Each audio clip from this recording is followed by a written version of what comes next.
The Victorian era was a time when Britain essentially decided to reinvent the world.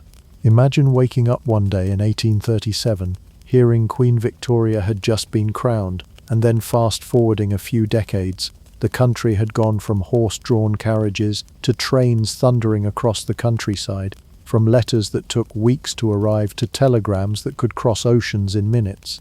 It was a century-long sprint toward the future, but here's the thing. Progress in the Victorian world wasn't wrapped in the warm, comforting blanket of safety regulations we take for granted today.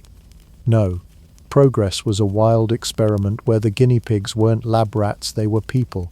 Everyday, ordinary people who simply wanted to live, love, and maybe not catch fire on the way. Hello, travelers. Histories do not always need to be boring. You can rest here and listen to hilarious histories to drift off to sleep. Tonight, we will explore the topic why Victorian inventions were both brilliant and terrifying, and many more. Before we continue, leave a comment to let me know when and where you are listening to this, and hit the subscribe button, but only if you enjoy what I do here. Let's begin. Victorian Britain became the global headquarters of invention. Fueled by the Industrial Revolution, the country was pumping out ideas the way factories pumped out smoke rapidly, ambitiously, and with little regard for lungs, rivers, or anyone standing too close to the machinery. This was the birthplace of the steam engine's dominance, the telegraph's electric whispers, the spinning jenny's textile revolution, and eventually the sort of contraptions that made housewives, factory owners, and mad scientists all feel they were living in the future. If you lived in Victorian London, the sense of possibility was intoxicating. You could practically smell it in the air. Though to be fair, you could also smell horse manure, factory smog, and the Thames doubling as an open sewer. But the real magic of the Victorian era was the mindset. These were people who believed nothing was impossible. Need to cross the Atlantic faster, build a giant steamship. Need to illuminate entire city blocks, pipe in gas. Need to transmit a message instantly across continents. String up a line of telegraph wires across oceans and pray it doesn't get struck by lightning. This was a time when the motto might as well have been, "We'll figure out safety later," and boy did safety come later. For every invention that revolutionized daily life, there were countless failures, explosions, collapses, and outright death traps. The line between cutting-edge innovation and accidental manslaughter was razor-thin. Victorians lived in an age where riding a train at 30 miles per hour was hailed as the future, and also feared to liquefy your internal organs. Doctors genuinely worried about passengers being shaken into a human soup, which ironically was not far off from what happened when boilers exploded.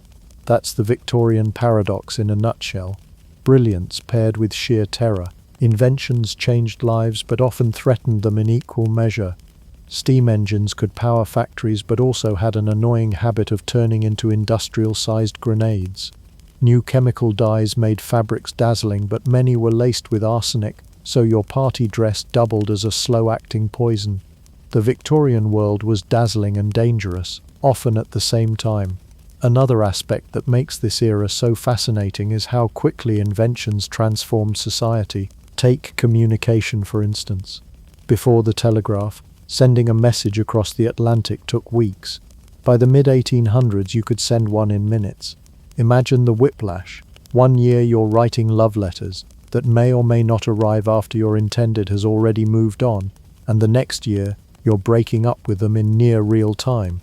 Technology was changing relationships, business and politics at dizzying speed. But here's the catch.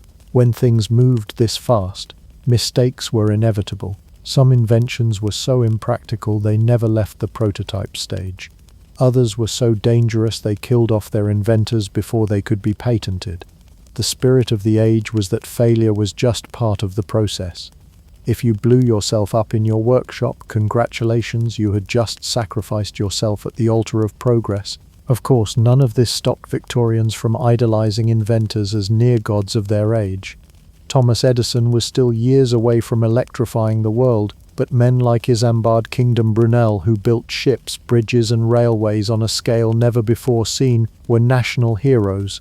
These were men who wore top hats while standing in front of massive smoking machines that could crush them like bugs. They embodied the Victorian ideal. Visionaries who ignored fear, ignored risk, and occasionally ignored the laws of physics. This attitude trickled down into daily life. Ordinary citizens began buying gadgets that promised to revolutionize household chores, fashion, or entertainment. Some worked brilliantly. Others were expensive scams or accidental fire hazards. But the Victorian household became a testing ground for invention. As much as the factory floor or laboratory, you wanted the latest gizmo, even if it hummed, sparked, or threatened to amputate your fingers while you churned butter. And that's really what makes Victorian inventions so fascinating to us today. They weren't just about creating convenience or efficiency. They were about embodying the Victorian dream of mastery over nature, time, and even death itself. They created machines that tunneled under rivers, medicines that promised to conquer pain, and weapons that could change the course of war. Yet with every step forward, there was the lingering question, at what cost? In the end, the Victorian era was an age of contradictions, a time when humanity took great leaps forward, but often stumbled spectacularly in the process. They gave us the foundations of modern technology, but packaged them in ways that could blow up in your face, literally. If today's inventions are tested in sterile labs, Victorian inventions were tested in living rooms, factories and railway carriages, with the public as the unwitting volunteers. The good news? Victorians changed the world forever. The bad news? They often nearly killed themselves doing it. When the first locomotives began puffing across the British countryside, people weren't just impressed, they were utterly baffled. Imagine you've spent your entire life thinking that 15 miles per hour on a galloping horse was the absolute limit of human speed. Then suddenly, here comes a roaring, steaming, smoke-belching iron monster, promising to whisk you along at the dizzying velocity of 30 miles per hour. To us, that's a leisurely car ride. To the Victorians, it was basically warp drive. Some even worried that if you traveled that fast, your organs might shake loose inside your body like a badly packed lunch. That's not a joke. Doctors sincerely warned that rapid railway travel could cause madness, sterility, or the slow liquefaction of the human brain. Yet despite their fears, railways became the beating heart of the Victorian age. They shrank distances, opened up commerce, and turned Britain into the first truly connected society. For the first time, a farmer in Yorkshire could send fresh milk to London before it curdled, and newspapers printed in the capital could reach the provinces the very same day. The railway was essentially the Victorian internet. It moved goods, information, and people faster than ever before. But just like the early internet, it came with plenty of crashes, and by crashes I mean literal crashes. The early years of rail travel were plagued with accidents. Tracks were often laid hastily, curves too sharp, gradients too steep, braking systems were primitive, signaling systems practically non-existent, and safety inspections about as thorough as a child's game of make-believe. When a train derailed, there were no reinforced carriages or seatbelts to keep passengers safe. Wooden coaches splintered, boilers exploded, and scalding steam turned accidents into grisly spectacles. One particularly infamous accident occurred in 1842 at Meudon, just outside Paris, when a train derailed and the carriages caught fire. Over 50 passengers died, not from the crash itself, but from being trapped inside locked compartments. Yes, you heard that correctly. Early Victorian rail companies sometimes locked passengers into their seats like luggage. The logic was simple: if you can't move, you can't dodge paying your fare. Safety, unfortunately, didn't make the business model. Britain had its share of horrors too. The 1840s and 1850s saw a string of disasters that killed dozens at a time. Newspapers breathlessly reported on each calamity, often with grisly illustrations, and yet people kept riding. The convenience outweighed the risk, which says a lot about both Victorian optimism and Victorian denial. When trains weren't derailing, their boilers sometimes exploded with the force of small bombs. Passengers unlucky enough to sit near the engine could find themselves launched into the afterlife courtesy of industrial steam power. It wasn't just the crashes that were terrifying. Even a normal journey could feel like a brush with death. Early locomotives belched out smoke, soot, and hot cinders which often found their way into passengers' eyes, hair, or picnic baskets. Sparks from the engine sometimes set fire to clothing or luggage. Open carriages exposed travelers to rain, wind, and freezing cold. But the alternative, closed compartments, came with the risk of suffocation or being locked in during a fire. Pick your poison. And then there was the problem of railway time. Before trains, each town in Britain kept its own local time based on the sun's position. Noon in Bristol wasn't noon in London, and that was fine when the fastest mode of transport was a horse. But trains demanded precision. If the timetable said 3 it had to be the same 3 everywhere. Thus, the railways essentially forced the country to synchronize its clocks. It's an underappreciated fact that your wristwatch, ticking away in lockstep with Greenwich Mean Time, owes its consistency to the Victorian railway. Of course, this didn't come without complaints. Some people were outraged that trains of all things were telling them what time it was. Imagine losing centuries of local tradition because some businessman wanted to shave 10 minutes off his trip to Birmingham. Railway travel also gave birth to new medical conditions.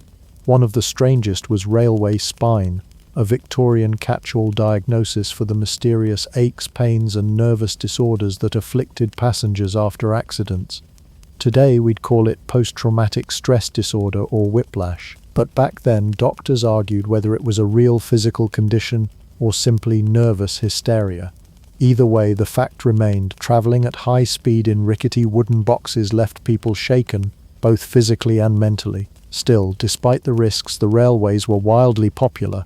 For ordinary Victorians, they opened up new possibilities. Day trips to the seaside became affordable for the middle class. Fresh produce could be shipped into cities, revolutionizing diets. Even the idea of commuting to work, something we now curse every weekday morning, was a novelty made possible by railways. Whole towns sprang up along train lines, forever changing the geography of Britain. And if you were wealthy, railways offered an entirely new way to flaunt your status. Private carriages, luxury upholstery, and onboard dining were soon introduced, because nothing says progress like eating roast beef while barreling toward your destination at breakneck speed. Meanwhile, third-class passengers were herded into open wagons with wooden benches, exposed to the elements, and occasionally livestock. Equality wasn't exactly built into the Victorian timetable. In the end, the railway revolution was a paradox. Much like the era itself, it brought the country closer together while occasionally tearing people apart in fiery explosions. It synchronized time but also made people fear they were being rattled into insanity. It promised comfort but often delivered soot in the eye and smoke in the lungs. Still, the Victorians embraced it with enthusiasm, because they understood something we often forget.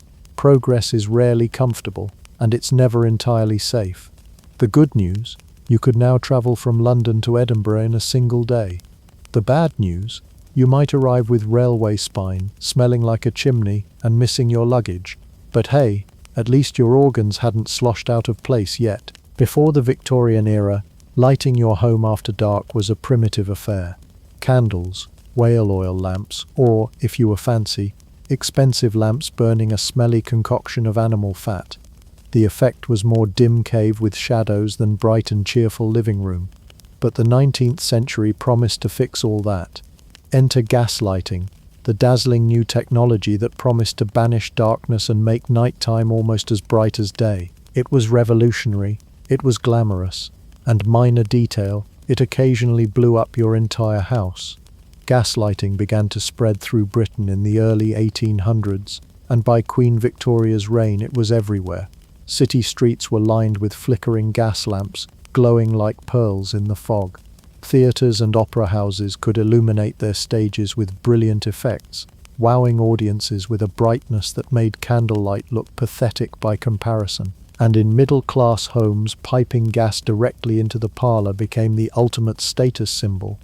Imagine inviting your neighbours over, turning a little knob, and voila, your room glowed with modernity. It was like having Wi-Fi in 2005. If you had it, you were automatically cooler. But here's the problem.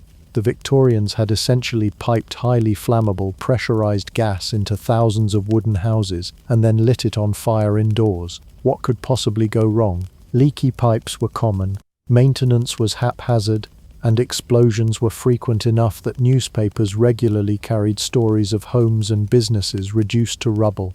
Even without outright explosions, gas lighting filled rooms with carbon monoxide, slowly poisoning those inside. Many an unsuspecting Victorian dozed off beneath the warm glow of modernity, only to never wake up again. And then there was the issue of open flames. Gas jets hissed and burned constantly, which was fine until someone brushed a curtain too close or a lady leaned in with her giant crinoline skirt. Whole rooms could ignite in seconds. If you wanted mood lighting in a Victorian parlour, you had to balance it with the risk of spontaneous arson. Romantic in its own way. Nothing sets the mood like the possibility of an uncontrolled blaze. Public buildings weren't much safer. Theatres in particular became notorious death traps. The bright stage lights were powered by something called limelight, literally a block of lime heated to white-hot intensity with an oxyhydrogen flame. The result was a spotlight bright enough to illuminate an actor from across the stage, and volatile enough to turn the entire theatre into a giant torch. A night at the opera could mean a transcendent performance, or a tragic headline the next morning. Still, Victorians loved their new lighting. Streets became safer. Well, safer from muggers, not from explosions. Nightlife flourished and cities began to gleam like never before. Gas lamps even inspired a whole aesthetic of mystery and romance. Think of foggy London streets with glowing lanterns casting halos through the mist. Poets swooned, painters painted, and pickpockets rejoiced in the helpful illumination. But gas wasn't the end of the story. By the late 19th century, a new competitor appeared: electricity. If gas lamps were dangerous, early electric lighting was downright experimental science gone wild. Thomas Edison and Joseph Swan introduced incandescent bulbs in the 1870s and 1880s, and suddenly Victorians had a second way to risk setting themselves on fire. The first electric systems were crude. Wires weren't properly insulated, switches sparked, and circuits overloaded. One moment your parlour glowed with the light of the future. The next, your wallpaper was on fire and your mustache had been singed off. There were horror stories of people being electrocuted by exposed wires or of fires breaking out when circuits overheated. And because electricity was new and mysterious, the public wasn't entirely sure what it was. Some thought it might leak out of wires and poison the air. Others worried that sleeping near a live bulb could damage your health like some kind of invisible miasma of doom. One famous demonstration of electric lighting in Britain was the Savoy Theatre in London, which in 1881 became the first public building fully lit by electricity. The newspapers hailed it as the future. Audiences gasped as the stage was illuminated brighter than any limelight could manage, but backstage, technicians were nervously checking wires, hoping nothing would short-circuit during the performance.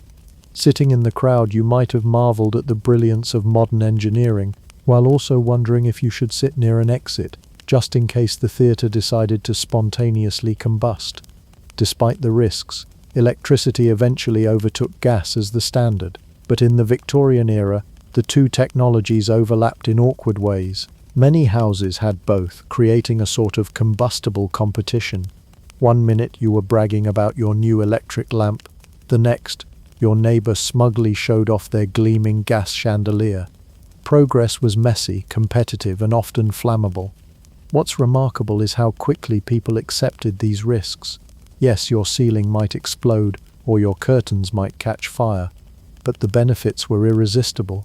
Streets were safer, nightlife boomed, and the very rhythm of daily life changed. Darkness was no longer an absolute limit. Work, leisure, and entertainment extended late into the evening, reshaping society in ways we still live with today. Of course, the Victorians had to pay the price for this transformation. Many quite literally burned down their own houses in the pursuit of modern convenience. But then again, that was the spirit of the age. Progress at all costs, even if the cost was your living room. The good news, gas and electricity lit up the world, and brought Victorian society into the modern age. The bad news? Every flick of a switch was essentially a game of will I be reading tonight, or will I be evacuating the building? If there's one thing Victorians adored as much as progress, it was appearances. A respectable lady or gentleman wasn't just expected to behave properly, they were expected to look the part, and in an era obsessed with etiquette, propriety and social climbing, clothing wasn't just fabric, it was a ticket to status. The only problem? Victorian fashion had a nasty habit of trying to kill the people wearing it. Let's start with the most infamous culprit, arsenic green dresses. Thanks to industrial chemistry, Victorians had access to dyes in colours brighter than anything nature had ever produced. One shade in particular, Shields green, became the must-have colour of the mid-19th century. It was vivid, dazzling, and eye-catching, the kind of green that practically screamed wealth and elegance. It was also made with arsenic, one of the deadliest poisons known to man. When a lady swept into a ballroom wearing an arsenic-dyed gown, she was stunning and also slightly radioactive by Victorian standards. The dye would rub off onto her skin, seep into sweat, and flake into the air. There are accounts of women developing sores, ulcers, and mysterious illnesses from wearing these fashionable death traps. One poor dressmaker, who spent her days handling green fabric, literally died from arsenic poisoning after her hands turned green and peeled apart. Imagine dying because society demanded you hem a skirt with enough toxins to kill a horse. But arsenic wasn't the only danger lurking in Victorian wardrobes. For women, the most iconic garment was the crinoline, a massive bell-shaped skirt supported by steel hoops. At its peak, a fashionable crinoline could stretch 6 feet across, effectively giving women the personal space of a small fortress. While visually stunning, the crinoline came with some serious drawbacks. The first, it was incredibly flammable. Victorian households were filled with open flames, gas lamps, candles, fireplaces, and a crinoline was essentially a giant net designed to catch fire. There are hundreds of recorded cases of women who brushed too close to a flame and went up like human bonfires. Newspaper reports tell of entire ballrooms descending into chaos when a guest's skirt ignited, spreading panic faster than the fire brigade could respond. One famous case was that of ballerina Emma Livery, who in 1862 accidentally brushed against a stage lamp during rehearsal. Her skirt caught fire, and despite attempts to save her, she died from her burns at just 20 years old. Even if your skirt didn't burst into flames, it still posed other hazards. Getting through doors, sitting in carriages, or simply walking down the street became an obstacle course. There are stories of women swept off piers by gusts of wind, their skirts acting like sails. Others were crushed under carriage wheels because their crinolines trapped them in the road. Fashion may have been glamorous, but it was also a daily survival challenge. And what about the men? Don't worry, they weren't left out of the fashion hazard lottery. The classic top hat wasn't just a symbol of Victorian respectability, it was also a health hazard in disguise. Many hats were stiffened with mercury nitrate, a substance that slowly poisoned the wearers. Milliners and hat makers, constantly exposed to the fumes, often suffered from tremors, memory loss, and hallucinations, giving rise to the phrase "mad as a hatter." So while gentlemen strutted about looking refined, they were quietly dosing themselves with heavy metals. Corsets too deserve an honorable mention. While they weren't usually deadly in themselves, their extreme use could cause fainting, crushed ribs, and long-term organ displacement. Doctors of the time even claimed that overly tight corsets contributed to hysterical disorders, which is Victorian medical jargon for women passing out because they couldn't breathe. Fashionable women carried little bottles of smelling salts precisely for these moments. Passing out at a party wasn't just embarrassing, it was practically expected. And then there were the little fashion extras. Face powders laced with lead, rouge containing mercury, and hair dyes brewed from toxic concoctions. Beauty products were marketed with the same reckless optimism as other Victorian inventions. Yes, it'll make you look radiant. Side effects may include organ failure. A pale complexion was the beauty standard, and if you had to poison yourself a little to get it, Well, that was just the cost of elegance. For children, things weren't much better. Brightly colored toys and nursery wallpapers were often dyed with arsenic greens and reds. In some cases, infants literally slept in rooms painted with toxic pigments that released poisonous dust into the air. Victorian parenting tip: nothing says sweet dreams like arsenic wallpaper flakes drifting onto your pillow. Despite the obvious risks, Victorians embraced these fashions with gusto. To them, style was worth the danger. Walking into a party wearing the latest arsenic green gown or towering top hat wasn't just about looking good, it was about showing the world you could afford to suffer for beauty. After all, what's a little slow poisoning compared to the glory of being the best dressed in the room? Looking back, it's easy to laugh or wince at the sheer recklessness of it all. But these fashion disasters remind us of something important. The Victorians lived in a world where the line between elegance and catastrophe was razor thin. To dazzle in society was to gamble with your health, your dignity, and sometimes your life. The good news? You looked absolutely fabulous. The bad news? Your outfit doubled as either a slow-acting poison or a wearable fire hazard. And somewhere in the corner a rat probably keeled over just from looking at your dress. If you were sick in the Victorian era, you had two options: pray, or put your faith in doctors who were experimenting with tools and treatments that ranged from revolutionary to downright ridiculous. This was the century when modern medicine started taking shape, when chloroform put patients under for surgery, antiseptics made survival more than a coin toss, and gadgets that buzzed, sparked, or glowed promised miracle cures. Of course, for every Joseph Lister carefully sterilizing his scalpels, there was some quack rubbing radioactive lotion on your face and calling it progress. Before the 1840s, going under the knife was not just a figure of speech, it was an ordeal. Surgery was done quickly, with brute strength, while burly assistants pinned you down. Then along came chloroform. Queen Victoria herself famously used it during the birth of her 8th child in 1853, declaring it soothing, quieting, and delightful. Suddenly, pain-free operations weren't the stuff of fantasy, they were the new medical fashion. But chloroform was as dangerous as it was miraculous. Too much, and your eternal nap started before the surgery did. Anesthetists had no precise measurements. Their dosing system was essentially hold the rag a little longer and hope they don't turn blue. Still, the prospect of slicing open a patient who wasn't screaming bloody murder was enough to make surgeons cheer. For centuries, surgeons operated with bloody aprons they proudly never washed, calling the stains a mark of experience.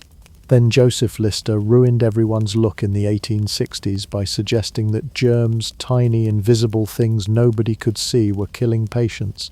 His weapon, carbolic acid, sprayed liberally across operating rooms, tools, and even directly onto wounds. It worked. Mortality rates dropped dramatically, but it also smelled like you doused the hospital in pungent vinegar. Doctors grumbled. Patients coughed. Yet, antiseptics marked the dawn of sterile surgery, even if the surgeons looked like they were fumigating for cockroaches. The Victorians also loved new diagnostic tools, none more iconic than the stethoscope. Before its invention, doctors pressed an ear directly against your chest, which was awkward at best and scandalous at worst. René Laennec's wooden tube of the early 19th century evolved into the recognizable binaural design by the mid-Victorian period. Suddenly, doctors could hear the rattle of pneumonia, the wheeze of tuberculosis, or the irregular thump of a failing heart, without having to violate personal space. The stethoscope gave physicians an air of authority. Even if they didn't fully understand what all the gurgles meant, the performance of solemnly listening to your insides made patients believe medicine was becoming something serious.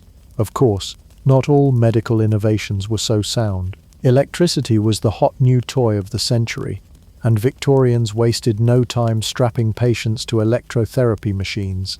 Got paralysis? Shock it. Melancholy? Shock it. Can't sleep? Shock it. Some devices looked like elaborate torture contraptions, with patients wired up like Frankenstein's monster. One particularly popular gadget was the electrostatic chair, where you sat politely while sparks danced off your fingertips and your hair stood on end. Doctors swore by it, patients swore at it. And while some people did experience temporary relief, likely from placebo or simple muscle stimulation, most left the clinic looking like they'd licked a lightning rod. If electricity wasn't your cure, maybe radiation would do the trick. By the end of the century, radium had been discovered, and Victorians, never ones to say no to a shiny new miracle, immediately began drinking it, rubbing it on their skin, and even putting it in toothpaste. Glow from within, with import, the advertisements promised. Unfortunately, that glow sometimes came with anemia, bone rot, and a quick trip to the grave. But in the Victorian mind, if it sparkled, tingled, or radiated, it must be good for you. One of the strangest medical inventions of the period was the vibrating chair. It promised to cure nervous disorders, hysteria, indigestion, or simply the blues. Patients were strapped in while the machine rattled them like a cocktail shaker. The idea was that shaking the body vigorously would realign whatever had gone wrong inside, sort of like fixing a jammed clock by smacking it. Remarkably, some people swore by the treatment, others staggered away feeling seasick. Either way, the sight of well-dressed Victorians bouncing around in a mechanical chair like toddlers on a sugar rush is one of history's great images. This was the paradox of Victorian medicine. Real breakthroughs were happening, but they were mixed in with wild guesses and outright scams. You could walk into a chemist's shop and find both life-saving antiseptic solutions and snake oil tonics containing cocaine, opium, or uranium. The line between doctor and salesman was blurry, and patients often had no idea whether they were receiving cutting-edge science or dangerous nonsense. Yet, out of the chaos came genuine progress. By the dawn of the 20th century, surgery was safer, hospitals cleaner, and medicine on its way to being something more than expensive guesswork. The Victorian era was a time when medicine finally decided to stop stabbing you with dirty knives and start experimenting with anesthesia, antiseptics, and diagnostics. The bad news? You might also end up strapped to a chair that buzzed like a bee, rubbed with radium, or electrocuted for your own good. In short, if it made you tingle, glow, or vibrate, someone in a top hat was calling it scientific. If there was one thing the Victorians excelled at, it was turning something as basic as eating into a high-stakes game of survival. Industrialization meant more people had access to cheap, mass-produced food. The problem? That food was often bulked out, dyed, or preserved with substances that had more in common with an apothecary shelf than a pantry. Modern supermarkets have organic and gluten-free aisles. A Victorian grocery store had chalk-enhanced and arsenic-laced aisles. Take bread, the staple of nearly every household. Bakers discovered that if you mixed in chalk, plaster, or alum, the loaves looked whiter and fresher. It didn't matter that alum was known to cause stomach issues, or that chalk isn't exactly digestible. The bread was cheap, and no one could see the difference. Imagine buttered chalk sandwiches being the go-to lunch, and yet people bought it daily. It wasn't that Victorians didn't care about safety, it's that safety regulations were virtually non-existent. Food wasn't inspected, ingredients weren't listed, and profit was the only real seasoning. Sweets were no better. The invention of bright chemical dyes made candies colorful, but it also made them deadly. Arsenic green, copper blue, and lead red were all popular options. Kids didn't just get sugar highs, they sometimes got organ failure. One case in 1858 saw a sweet maker accidentally use arsenic instead of harmless filler when making peppermint lozenges. Over 200 people were poisoned, and 21 died. That's not exactly what you'd expect when buying a bag of mints. In Victorian England, a trip to the candy shop could end with your obituary. Milk, too, was a hazard. To stretch supply, sellers watered it down. That sounds harmless enough, until you realize the water often came from rivers or wells conveniently shared with sewer outlets. As if that wasn't bad enough, some sellers added substances like chalk or flour to restore thickness. So children were drinking a mixture of bacteria, plaster, and lies, basically the 19th century version of a protein shake. And if you thought that tea you poured it into was safe, think again. Tea leaves were often recycled after use, dried out and dyed with iron salts to look fresh. Victorians thought they were enjoying a relaxing cup of Earl Grey. In reality, it was more like sipping rusty water with a splash of chalk milk. Even drinks that seemed fancy carried risks. The Victorians loved bottled lemonade and soda, but those bottles were sealed with lead caps. That meant every fizzy sip came with a sprinkle of heavy metal. Wine and beer weren't much safer either, with copper sulfate sometimes added to improve the color. If you wanted a celebratory toast, you also needed a strong liver. Essentially, dining was a contact sport where survival was not guaranteed. The most chilling part was that no one thought twice about it. Food fraud was so common that newspapers regularly reported poisonings, yet the public had little choice but to keep eating. Starving was worse than rolling the dice with arsenic biscuits. And while today's shoppers complain about artificial preservatives, Victorians would have killed for a little regulation. At least modern preservatives don't glow in the dark or make you cough up blue dust. Funny enough, some foods even gained a reputation as healthy despite being lethal. Vinegar, laced with sulfuric acid, was sometimes sold as a refreshing drink. Beer mixed with strychnine, yes, the rat poison, was touted as giving extra kick. If your pint makes you jittery, that's usually the caffeine. In Victorian England, it might have been because you were literally ingesting a nerve toxin. The irony is that these practices didn't stop until the poisonings became too outrageous to ignore. By the late 19th century, campaigns pushed for food safety laws. Chemists like Arthur Hill Hassell exposed fraudulent food practices by testing samples and finding that nearly everything was tainted. His discoveries horrified the public, though not enough to stop them from buying suspiciously bright candies at half price. The first Food Adulteration Act of 1860 was passed, but enforcement was weak. Still, it was a start toward the regulations we take for granted today. Eating a meal in Victorian Britain was like sitting down at a dinner table where half the courses doubled as chemistry experiments. Bread wasn't just bread, sweets weren't just sweets, and milk wasn't just milk. It was sometimes a disease delivery system in a jug. Yet people kept on eating, drinking, and rolling the dice because the alternative was going hungry. The good news? If you survived dinner, you were fed. The bad news? Your digestive system was now starring in its own tragic melodrama. If the Victorians were known for anything, it was their obsession with connecting the world, and preferably doing so at a speed that made their ancestors look like they were stuck in the mud. Enter the telegraph, that magical series of wires, batteries, and clicks that allowed someone in London to send a message to India in seconds, instead of relying on a ship that might sink, stall, or get distracted by a monsoon. Suddenly, geography no longer felt like such a burden. Messages that once took months could now race across continents like lightning. The only problem? Sometimes it actually was lightning. And lightning, as it turns out, does not care about Queen Victoria's global ambitions. The telegraph wires themselves were marvels of Victorian engineering. They strung them across fields, through cities, and even under oceans. In 1858, the very first transatlantic telegraph cable was laid, connecting Ireland to Newfoundland. It worked beautifully for about 3 weeks. Then the line fizzled out, leaving operators staring at dead silence. Imagine throwing the world's most extravagant party, only to have the lights cut out halfway through the first dance. Still, Victorians were persistent, and by 1866, a working undersea cable was finally completed, permanently shrinking the world. But this victory didn't come without its casualties.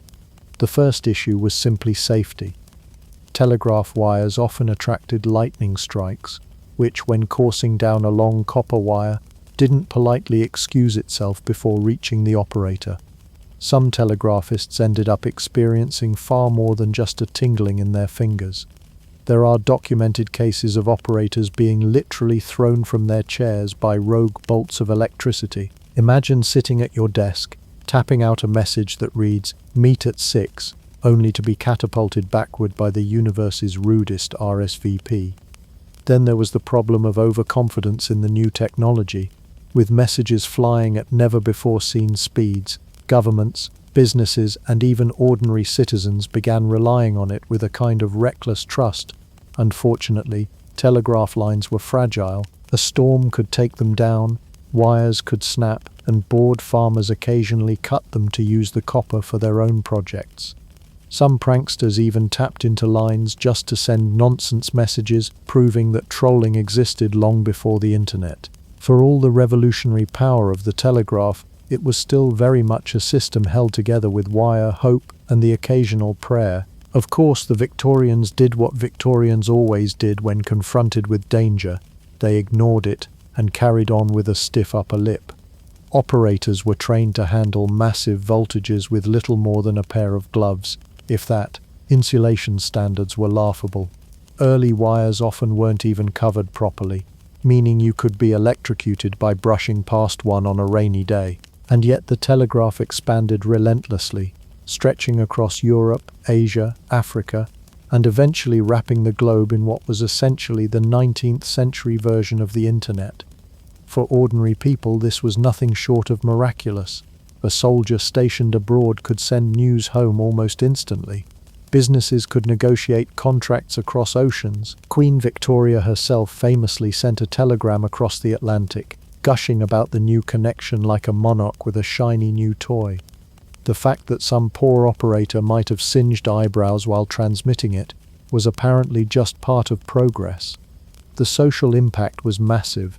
Newspapers suddenly had access to near-instant news, which meant that Victorian readers got to know about wars, coronations, or scandals almost as soon as they happened. This was thrilling, but also overwhelming. Some critics worried that people weren't meant to process so much information so quickly, predicting that society would collapse under the weight of too much communication. Little did they know, they were basically predicting Twitter. And then there's the funniest part. Not everyone trusted the telegraph. Some people genuinely believed that sending messages at lightning speed might scramble their brains, or worse, anger the heavens. A few clergymen even declared that the telegraph was the work of the devil, because surely humans weren't meant to mimic thunderbolts. Yet despite these protests, by the late Victorian era, the telegraph was everywhere, as common as trains or tea. The risks of being fried at your desk were simply shrugged off as a cost of doing business. It's easy to laugh at the hazards now, especially when we send birthday wishes across the globe with nothing more than a tap on a glowing rectangle. But for Victorians, the telegraph was both terrifying and thrilling. It was a world-shrinking miracle that came with the slight possibility of setting your house or yourself on fire. In short, Victorian communication wasn't just fast, it was electrifying in every sense of the word. The Victorians loved gadgets the way modern people love apps, with wild enthusiasm, unquestioning faith, and the occasional regret when the thing you bought to make life easier instead threatened to set your curtains on fire. This was the golden age of tinkering, when inventors promised to mechanize every tiny inconvenience of daily life. If there was a task that required more than 2 minutes of effort, someone, somewhere, was already sketching plans for a device with enough gears, levers, and questionable wiring to solve it. From cleaning carpets to curling hair, Victorian homes became playgrounds for half-useful, half-dangerous contraptions. Consider the vacuum cleaner. Today, it's a neat little machine that hums quietly and politely suctions dust out of your carpet. In the 19th century, the portable version required 2 grown men to operate, and was often mounted on wheels the size of wagon carts. Some were even horse-drawn. Imagine inviting friends over and excusing the massive whirring beast in your parlor. "Oh, don't mind that, it's just my vacuum. Gerald is pedaling to keep it alive." Housewives were promised dust-free homes, but more often they got broken backs, resentful husbands, and floors that looked only slightly less filthy than before. But the Victorians didn't stop there. They had a mania for churning out devices with noble promises and absurd execution. Take the butter churn, which had been a staple in kitchens for centuries. Leave it to Victorian inventors to complicate matters by creating spring-loaded, hand-cranked machines with so many moving parts that one wrong twist could redecorate your entire kitchen in an explosive splatter of half-finished butter. Housewives were urged to upgrade from old-fashioned churns to these scientific marvels. The sales pitch was irresistible. Less effort, more butter, guaranteed. The reality? Sometimes you got butter, sometimes you got something resembling lumpy wallpaper paste. And when it came to personal grooming, things got even stranger. Victorians lived in fear of appearing unkempt, which meant inventors gleefully offered gadgets for hair curling, shoe polishing, and even wrinkle prevention. The curling tongs, heated in open flames, were a particular menace. A few seconds too long in the fire and you'd go from elegant waves to the distinct smell of burning hair wafting through the drawing room. Meanwhile, automatic shoe polishing contraptions came with stiff brushes spinning at alarming speeds. Wonderful for shining leather, less wonderful if they caught the hem of your skirt or a curious child's hand. One of the oddest categories of devices were those claiming to blend health and convenience, ever the optimists. Victorians believed that mechanical movement could cure almost anything, so they invented contraptions like mechanical massage chairs, which were less like chairs and more like medieval torture racks wired with pulleys and belts. Sit down and you might feel a gentle vibration. Sit longer and you might feel like your spine was being auditioned for a circus trick. There were also foot-treadling machines, bizarre devices designed to stimulate circulation. In practice, they left people sweaty, exhausted, and deeply suspicious of their inventors' intentions. Then there were the gadgets for sheer novelty. Ever heard of the bed shaker alarm clock? Designed for heavy sleepers, this device literally jolted the bed frame at the designated wake-up time, tossing its poor occupant into the Victorian equivalent of a rodeo. Or how about the automatic tea maker? Picture this: a kettle rigged with an alcohol flame, designed to ignite at a preset time and boil water for your morning cup. The catch? If the flame got too ambitious, you didn't just get tea, you got a small kitchen fire with a side of panic. What tied all these inventions together was the Victorians' unshakable faith in progress. Every gadget, no matter how cumbersome or dangerous, was hailed as a step toward the modern household. And they weren't entirely wrong. Many of these ideas, once refined and scaled down, laid the groundwork for the appliances we take for granted today. But in their original form, they were often disasters waiting to happen. It's hard not to admire the creativity, even as you imagine some poor Victorian housewife standing in her parlour, hair smouldering from curling tongs, butter splattered across the walls, and a horse dragging a vacuum through the hallway. In many ways, Victorian gadgetry was a preview of our own consumer culture. Just as we now have juicers that promise glowing skin and AI-powered toothbrushes that track your brushing habits, Victorians had machines that promised to revolutionize life, and mostly delivered chaos. Their as-seen-on-TV moment simply happened in gaslit parlors instead of glowing screens.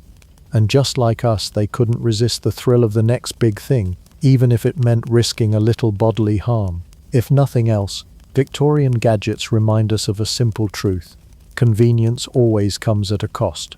Sometimes it's a lighter workload, sometimes it's a lighter hairstyle, literally, because it just caught fire. If there was one thing the Victorians loved almost as much as tea, it was inventing machines that could blow things up in increasingly spectacular ways. The 19th century was an age of industrial muscle, nationalism, and military competition, so it makes sense that all that steam power, ironwork, and chemical tinkering eventually got funneled into one timeless human pursuit: figuring out more creative ways to make someone else's army explode. Of course, the problem was that many of these cutting-edge weapons didn't exactly have the bugs worked out. The result? Brave soldiers, daring sailors, and sometimes unfortunate inventors themselves found that the line between revolutionary war machine and metal coffin was distressingly thin. Take the ironclad warship, for instance. Wooden sailing ships had dominated the seas for centuries, but once you bolt iron plates onto a floating hulk and arm it with industrial-sized cannons, suddenly the entire balance of naval warfare changed. Britain, being the world's self-proclaimed master of the oceans, was keen to experiment, and by the mid-1800s, the Royal Navy was building these armoured beasts. On paper, they were unsinkable. In practice, they were more like floating experiments in claustrophobia. Crews found them unbearably hot in the summer, with no fresh air, and temperatures soaring high enough to make even the most disciplined sailor faint. And while cannonballs bounced off their hulls like pebbles, the biggest threat often came from within: boiler explosions. Nothing says glorious service at sea like being steamed alive in your nation's proudest vessel. Then there were the Gatling guns, the forerunners of the modern machine gun. Invented in the 1860s, these crank-operated bullet spewers could unleash hundreds of rounds in the time it took a musketeer to reload once. Armies thought they had found the ultimate equalizer, the death of traditional battle lines. What they didn't anticipate was how often the thing jammed, overheated, or accidentally sprayed the men standing behind it. Imagine a Victorian officer, chest puffed out with pride, unveiling this marvel of industrial ingenuity to his troops, only for the weapon to spin up and mow down half his own regiment before anyone could stop it. A tactical advantage? Only if you considered thinning your own ranks part of the plan. And then, of course, there was the submarine. If you thought the Victorians couldn't possibly make things more dangerous than boiling sailors alive in ironclads, you'd be wrong. Submarines had been a dream of inventors for centuries, but the 19th century gave them actual traction. The only problem was that traction usually meant sinking rapidly to the ocean floor with no chance of coming back up. Some early designs were hand-cranked, others steam-powered. Yes, steam. Inside a sealed tube with men gasping for air. A handful of prototypes worked for short bursts, but many simply turned into metal tombs. When the Americans deployed the Confederate submarine H.L. Hunley in the 1860s, it became the first sub in history to sink an enemy ship, and then promptly sank itself, drowning its own crew. That's the kind of innovation that earns you a paragraph in the history books, but leaves you unavailable for the victory parade. But Victorian inventors didn't stop there. Land warfare was just as ripe for innovation, or chaos, depending on your perspective. Experimental field artillery boomed, sometimes literally, with new designs for rifled cannons and breech-loading guns. In theory, these provided faster, more accurate firepower. In reality, misfires, premature detonations, and barrels bursting mid-shot were distressingly common. Soldiers often had to choose between standing in front of the enemy or standing behind their own artillery crew, both equally hazardous positions. Even more outlandish were Victorian attempts at personal combat gadgets. Some inventors proposed pistols that could fire knives, guns hidden in walking sticks, and even rifles designed to shoot around corners. Yes, these things existed, and no, they didn't really work. One such marvel of ingenuity was the harmonica gun, a firearm where the bullets were loaded in a sliding metal block that moved sideways like a harmonica reed. It sounded clever, until the gun jammed and the entire block detonated in the shooter's hand. Cue one fewer harmonica player in the regiment's marching band. What really defined the Victorian approach to weapons wasn't necessarily the technology itself, but the sheer optimism that accompanied it. They genuinely believed that with enough gears, steam, and bolts, anything was possible. Unfortunately, physics, human error, and explosive chemistry often disagreed. While the weapons of progress did push the boundaries of modern warfare, they also demonstrated that the Victorians were still learning one very important lesson. Just because you can build something doesn't mean you should. The funny part? To the Victorians, all these disasters weren't failures, but steps toward progress. Every exploded cannon, every sunken submarine, every Gatling gun mishap was chalked up to learning. They saw each catastrophe as an experiment gone slightly sideways, with the next version sure to be perfect. Optimism like that is admirable, if you can ignore the fact that it usually involved several dozen funerals. So, when you picture Victorian warfare, don't just imagine gallant soldiers in red coats and gleaming iron ships sailing into battle. Imagine them nervously glancing at their brand new, untested equipment and asking themselves a simple question: will this kill the enemy, or will it kill me first? That, more than any polished military parade, captures the real spirit of Victorian weapons of progress. By the time the Victorian age wound down in 1901, the world looked radically different than when it had begun. What started with candlelight and horse-drawn carriages ended with electric lamps, locomotives, and the first whispers of flight. But here's the kicker.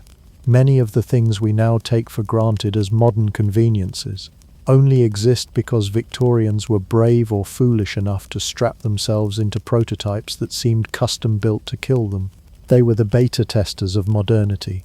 Except instead of a pop-up asking them to accept cookies, they got arsenic wallpaper, exploding boilers, and telegraphs that sometimes zapped their operators into the afterlife.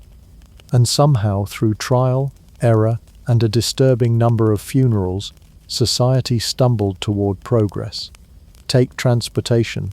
Railways revolutionized travel, allowing people to move across the country in hours instead of days. It was, by Victorian standards, practically teleportation. Sure, the early trains were noisy, smoky, and occasionally derailed with spectacular lethality, but they laid the steel foundation for the transport networks we now rely on. Without them, your morning commute on the Wi-Fi-enabled express would still involve staring at a horse's backside for 3 hours in the rain.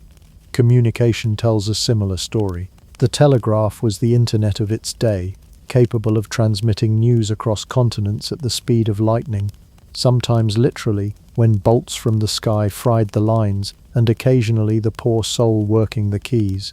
But this dangerous experiment paved the way for telephones, fiber optics, and yes, the text message you just sent complaining about bad Wi-Fi. Victorians didn't have emojis, but they did perfect the art of saying everything in dots and dashes, which, to be fair, is not that different from our modern love of abbreviations. Medicine, too, stumbled forward on the bones of its missteps. Victorians experimented with anesthesia, antiseptics, and diagnostic tools that sound laughably primitive now, but were groundbreaking then. Yes, some quacks sold radium water and vibrating chairs for nervous disorders, but real progress was made by people like Joseph Lister, whose antiseptic practices made surgery something you might actually survive.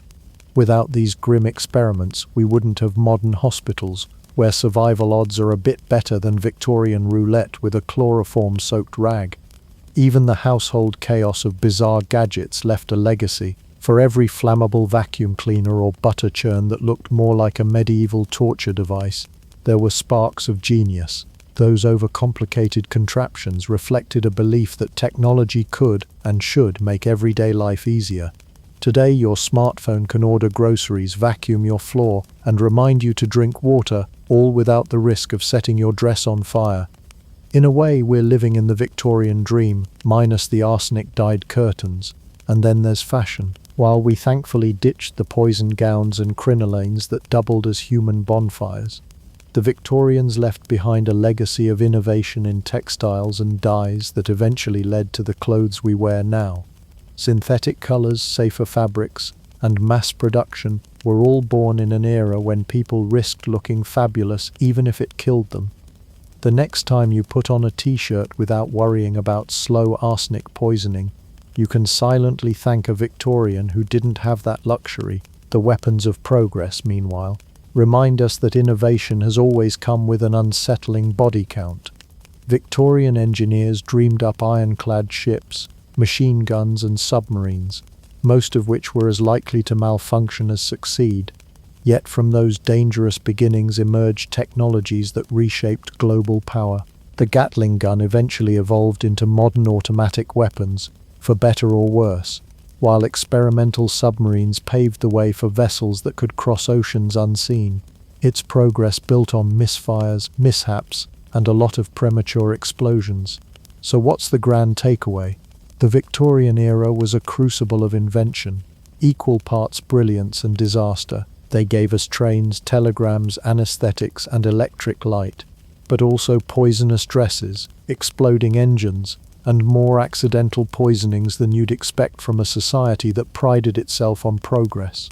Their legacy is a strange one, a century of people willing to risk death in the pursuit of comfort, convenience, and the vague hope of a better tomorrow. The funny part is that we owe much of our modern safety and comfort to their spectacular failures.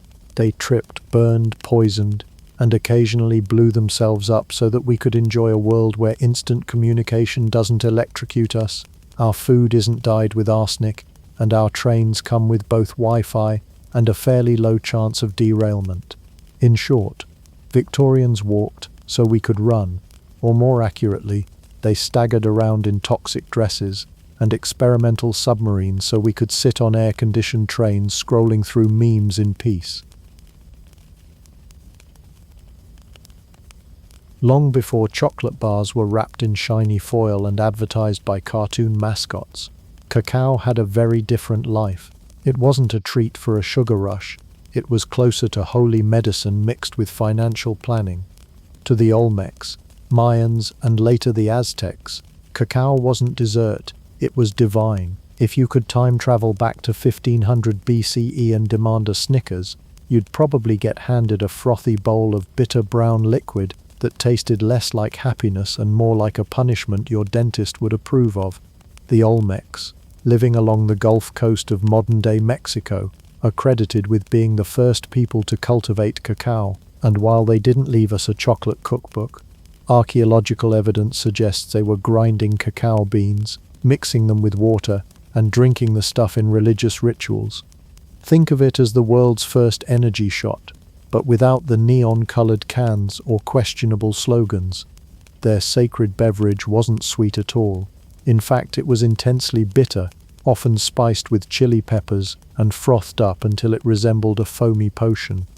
Imagine a cappuccino but evil. The Mayans took the Olmec idea and ran with it, transforming cacao into the centerpiece of their culture.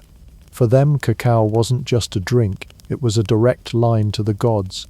They referred to it as gokolat, literally bitter water, and used it in weddings, religious ceremonies, and even funerals. In fact, Mayan elites were often buried with pots of cacao, because what's the point of entering the afterlife if you don't have your favorite drink with you? Starbucks may not deliver to the underworld, but the Mayans were ready for that problem thousands of years ago. Cacao also held economic weight, literally. Mayan nobles used cacao beans as a form of currency, a system the Aztecs later adopted with even greater enthusiasm. You could pay for a rabbit with a handful of beans, or maybe splurge on a night out by trading away a few dozen.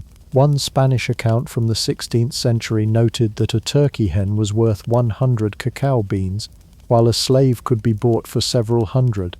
That means cacao wasn't just food, it was an edible wallet. And yes, people drank their money. Today we talk about liquid assets, but the Mayans took that idea very seriously. But here's the catch. The chocolate drink of the ancient world was not something most modern palates would enjoy. Forget the silky sweetness of milk chocolate, this was an acquired taste. Bitter, gritty, spiced with chili, and often served cold. For elites, the frothy top was the best part, carefully whipped by pouring the liquid back and forth between vessels. You wanted your chocolate foamy, not flat. It was less cozy hot chocolate and more spicy bean soup for the soul. The Aztecs, who inherited cacao culture from the Mayans, doubled down on its spiritual and social importance. For them, cacao was sacred because it was believed to be a gift from the god Quetzalcoatl, the feathered serpent deity who, according to legend, shared the beans with humanity before being punished for his generosity. So yes, chocolate comes with its own myth of divine betrayal. Next time you unwrap a chocolate bar, just remember somewhere a god might still be salty about it. In Aztec society, cacao was mostly reserved for the elite nobles, warriors, and emperors. Ordinary farmers and commoners weren't casually sipping it after a long day in the fields. No, this was luxury stuff reserved for people who already had gold jewelry and enough status to demand a frothy cup of the bitter brew. And while we might reach for coffee in the morning, the Aztecs reached for cacao to sharpen their senses, energize their bodies, and prepare for important ceremonies. Think of it as Red Bull, but sacred, and with way better mythology. Cacao also had a romantic reputation. It was believed to be an aphrodisiac, which may explain why it was served at weddings. Nothing says happily ever after quite like handing your spouse a cup of bitter liquid that tastes like the ground floor of a spice market. But the symbolism mattered. It was about fertility, prosperity, and bonding over something only the divine could provide. The Europeans, when they arrived, were baffled by all this reverence for what they considered a strange, bitter drink. But to the Olmecs, Mayans, and Aztecs, cacao wasn't strange, it was life. It was divine connection, social status, spiritual ritual, and economic power, all contained in a handful of wrinkly beans. So to sum it up, before chocolate was sweet, it was sacred. It was a currency you could drink, a ritual you could taste, and an aphrodisiac that probably made more promises than it delivered. The next time you unwrap a chocolate bar, remember you're holding a candy that started as a holy substance, capable of buying a rabbit, paying a soldier, or securing the blessing of a feathered serpent god. If the Mayans gave cacao its cultural heartbeat, the Aztecs gave it steroids. By the time the Aztec Empire was in full swing, chocolate had become more than just a sacred beverage. It was prestige in liquid form, a status symbol you could sip. For ordinary folks, cacao beans could buy you food, but the foamy chocolate drink itself? That was reserved for the people at the very top. In other words, the Aztecs invented the first members-only beverage, and no, there wasn't a loyalty punch card. At the center of this chocolate obsession stood Emperor Montezuma II, who is remembered for a lot of things, but mostly for his outrageous chocolate habit. According to Spanish chroniclers, Montezuma was known to down 50 cups of Socoatl a day. 50. For perspective, that's about the same as drinking 50 espresso shots with chili powder mixed in. The man wasn't running an empire, he was running on pure caffeine and questionable life choices. He believed it gave him strength, stamina, and even boosted his romantic abilities. Basically, Montezuma treated cacao like an Aztec version of Viagra, with added foam. Now don't get confused, this wasn't the sweet chocolate we know today. Aztec Soco was dark, bitter, and spiced with chili peppers, annatto seeds, or sometimes maize to thicken it. Served cold and frothy, it was designed to wake you up, pump you full of energy, and remind your taste buds that life is hard. And let's be clear, commoners weren't getting a sip of this elixir. The drink was strictly for nobles, warriors, priests, and emperors who could handle or at least pretend to enjoy the taste of liquid bitterness disguised as divine medicine. For Aztec warriors, chocolate was practically a performance-enhancing drug. Before marching into battle, they would drink cacao for strength and endurance. Think of it as the original pre-workout shake, but with less protein powder and more divine symbolism. If modern gyms sold Aztec chocolate shots at the juice bar, half the clientele would probably leave with tears in their eyes and fire in their throats. But the Aztecs swore by it, convinced it sharpened their senses and gave them the courage to face enemies. The preparation itself was a performance. Chocolate wasn't casually dumped into a cup like today's hot cocoa mix. Oh no, it had to be frothed to perfection. Servants would pour the liquid back and forth from great heights until it developed a rich, foamy top. This foam wasn't just aesthetic, it was the prized layer, the good stuff, the part nobles wanted most. If you got served flat chocolate, it was like being handed a soda that had gone warm and flat. Total disappointment. In fact, the Aztec nobility's obsession with the drink bordered on ceremonial. Chocolate wasn't only for nourishment, it was tied into diplomacy and ritual. Hosting an important guest, you served them chocolate, the Aztec equivalent of breaking out the champagne. Priests drank it during sacred ceremonies. Warriors gulped it down before campaigns, and rulers made it part of their daily routine. Chocolate was woven into the empire's social fabric in a way that made it both a privilege and a performance. But perhaps the most fascinating detail is how much meaning was stuffed into each cup. For the Aztecs, drinking cacao wasn't just hydration, it was transformation. It symbolized power, masculinity, and divine favor. If you were holding a foamy chocolate cup, you weren't just sipping, you were declaring to the world that you belonged to an elite circle, chosen by the gods themselves. Today, we flash Rolex watches. The Aztecs flashed frothy mugs of bitter chocolate. The exclusivity, of course, came with restrictions. Commoners might use cacao beans as money, but drinking the actual beverage was forbidden unless you were a soldier preparing for battle. Even then, it wasn't about pleasure, it was about duty. A farmer couldn't just kick back after a long day and say, "Time for a chocolate nightcap." That would be unthinkable. Chocolate wasn't casual, it was a passport into the world of nobles, warriors, and emperors. And then there's Montezuma again, the poster child of chocolate obsession. Chroniclers claimed that before visiting his harem, he would down another round of Zocoatl for extra stamina. Whether this was effective or just placebo doesn't matter. The man believed in it so strongly he practically turned himself into a human cacao fountain. If anything, it makes sense why Spanish conquistadors were so fascinated by the emperor. They'd never seen someone so committed to bitter bean juice. So when we picture the Aztecs and their chocolate, it wasn't dessert, and it wasn't comfort food. It was power. It was energy. It was exclusivity wrapped in ritual, froth, and chili pepper. For Montezuma and his nobles, drinking Zocoatl was like putting on a crown. You were reminded of your place in the hierarchy every time you raised that foamy cup. And for warriors, it was courage in liquid form, proof that sometimes history's greatest battles were fought on a stomach full of chocolate. When Spanish conquistadors arrived in the Americas, they expected gold, silver, and shiny treasures. What they didn't expect was bean soup. Yet, tucked among the plunder and chaos of the 1500s, they stumbled upon cacao, the strange, bitter drink beloved by Aztec emperors. To Hernan Cortés and his companions, the idea of sipping cold, spiced froth made from beans looked less like a luxury and more like something you'd politely refuse at a dinner party. Still, curiosity won out. They tasted Zocoatl and promptly decided love the prestige, hate the flavor. Europe's first sip of cacao was, to put it gently, underwhelming.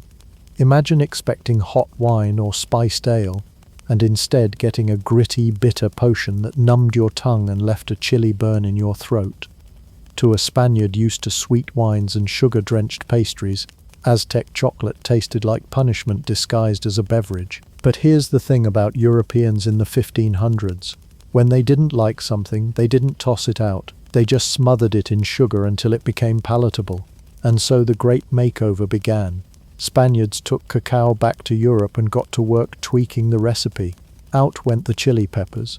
In came sugar, cinnamon, and eventually milk. The result? A sweeter, creamier concoction that actually made sense to European taste buds. This was the birth of hot chocolate as we know it. A drink no longer made to sharpen warriors for battle, but to entertain aristocrats lounging in silk chairs. By the 1600s, chocolate had made its way across Europe, quickly gaining popularity among the elite. It wasn't served in clay cups anymore either. No, this was Europe.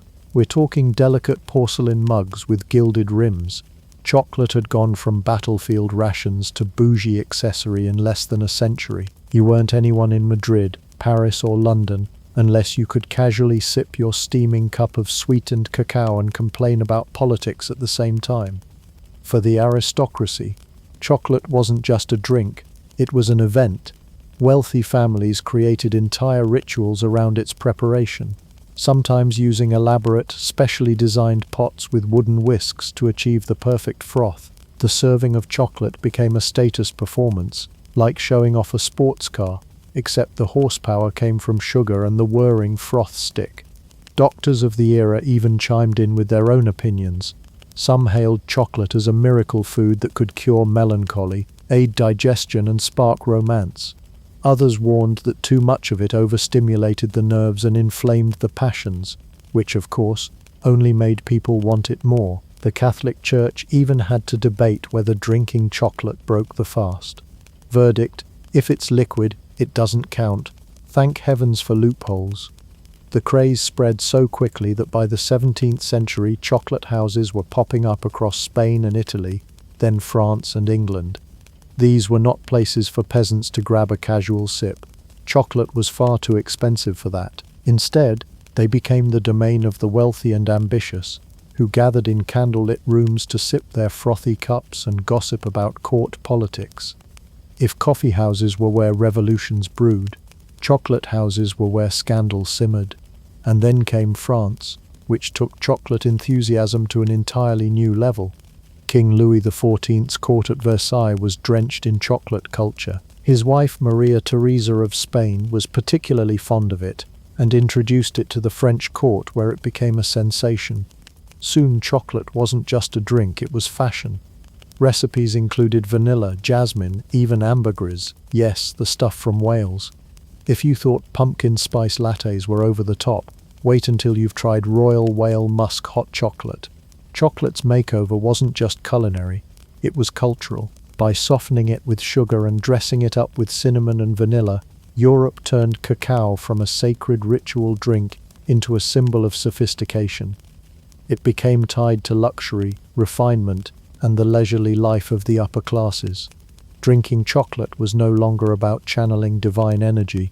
It was about showing that you had money, taste, and access to imported goods. But let's not ignore the irony here. The Aztecs had prized cacao for its bitterness, its strength, its frothy bite. Europeans came along and said, "No thanks," tossing out the chili and dousing it in sugar until it tasted like dessert. It was the culinary equivalent of taking a warhorse and turning it into a carousel pony. Still, Europeans adored it. Chocolate had found its new identity, no longer feared for its bitterness, but worshipped for its sweetness. So, by the late 1600s, chocolate had fully established itself in Europe as a luxury drink. It wasn't for commoners yet. That part of the story would come later, but it was firmly lodged in aristocratic culture. Courts, salons, and noble gatherings revolved around its presence. It was the fashionable addiction of the age, a drink that said, "I'm wealthy, worldly, and my kitchen staff knows how to whisk." By the late 17th century, chocolate had already conquered Europe's aristocracy. It was no longer just a royal indulgence served in gilded cups at Versailles or Madrid. It was breaking out into the wider public sphere. Enter the chocolate house, the hottest new trend in Europe. Part cafe, part social club, part rumor mill. Imagine a coffee house, but swap out the caffeine jitters for a sugar high, and add a layer of exclusivity. If coffee houses were the workplaces of Enlightenment thinkers, chocolate houses were where the wealthy went to show off their waistcoats and get gloriously over-caffeinated while gossiping about the king. The first English chocolate house opened around 1657, and it didn't take long for the craze to spread. Soon London was brimming with these establishments, each one catering to the rich and ambitious. Unlike taverns, which were rowdy and reeked of ale, chocolate houses promised sophistication, velvet chairs, and the sweet allure of a drink that cost more than most people's monthly rent. Chocolate was still expensive. Cacao beans had to be shipped across the Atlantic, so if you were drinking it in public, you weren't just thirsty, you were advertising your wealth. And what did people do in these houses besides sip overpriced froth? Well, everything. They talked politics, exchanged news, and spread gossip faster than the drinks could be whisked. If you wanted to hear the latest scandal at court, you didn't read a newspaper, you went to a chocolate house. If you wanted to scheme about business ventures, you went to a chocolate house. If you wanted to gamble away a fortune on a card game while high on cocoa, you guessed it, you went to a chocolate house.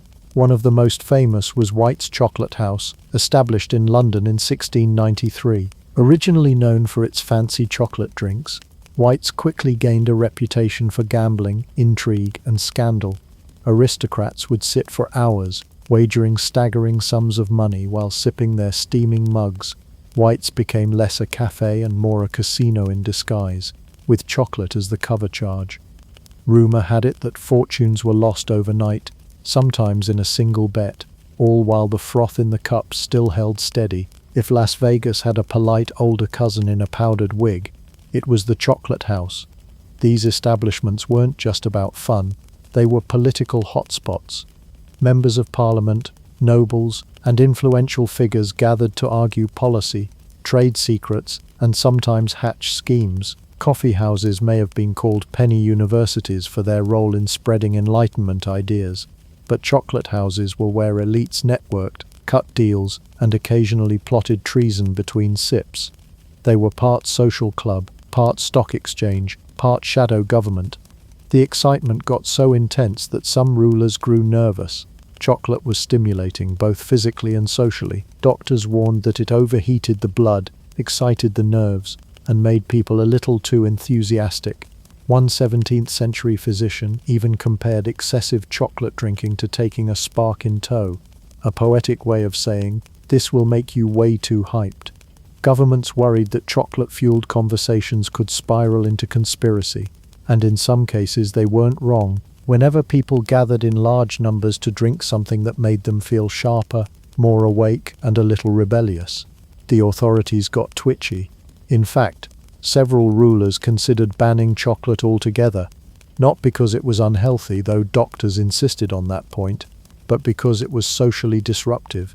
Too many powerful people were gathering in one place, talking too much, and sharing too many ideas. For monarchs trying to keep control, chocolate houses looked like dangerous breeding grounds for sedition. Still, attempts to clamp down on the chocolate craze rarely worked. Once you give people a sweet, frothy drink that doubles as a status symbol, good luck taking it away. The atmosphere inside a chocolate house was a mix of opulence and chaos. Rich wood paneling, heavy curtains, and elaborate chandeliers gave the illusion of refinement, but underneath that polish, the rooms buzzed with gossip, political maneuvering, and the clatter of dice. Patrons might start the evening with polite conversation and end it shouting about a wager while spilling cocoa on their embroidered waistcoat. Chocolate itself was still evolving during this period. Recipes varied by region and by house. Some favored spiced versions with cinnamon and vanilla.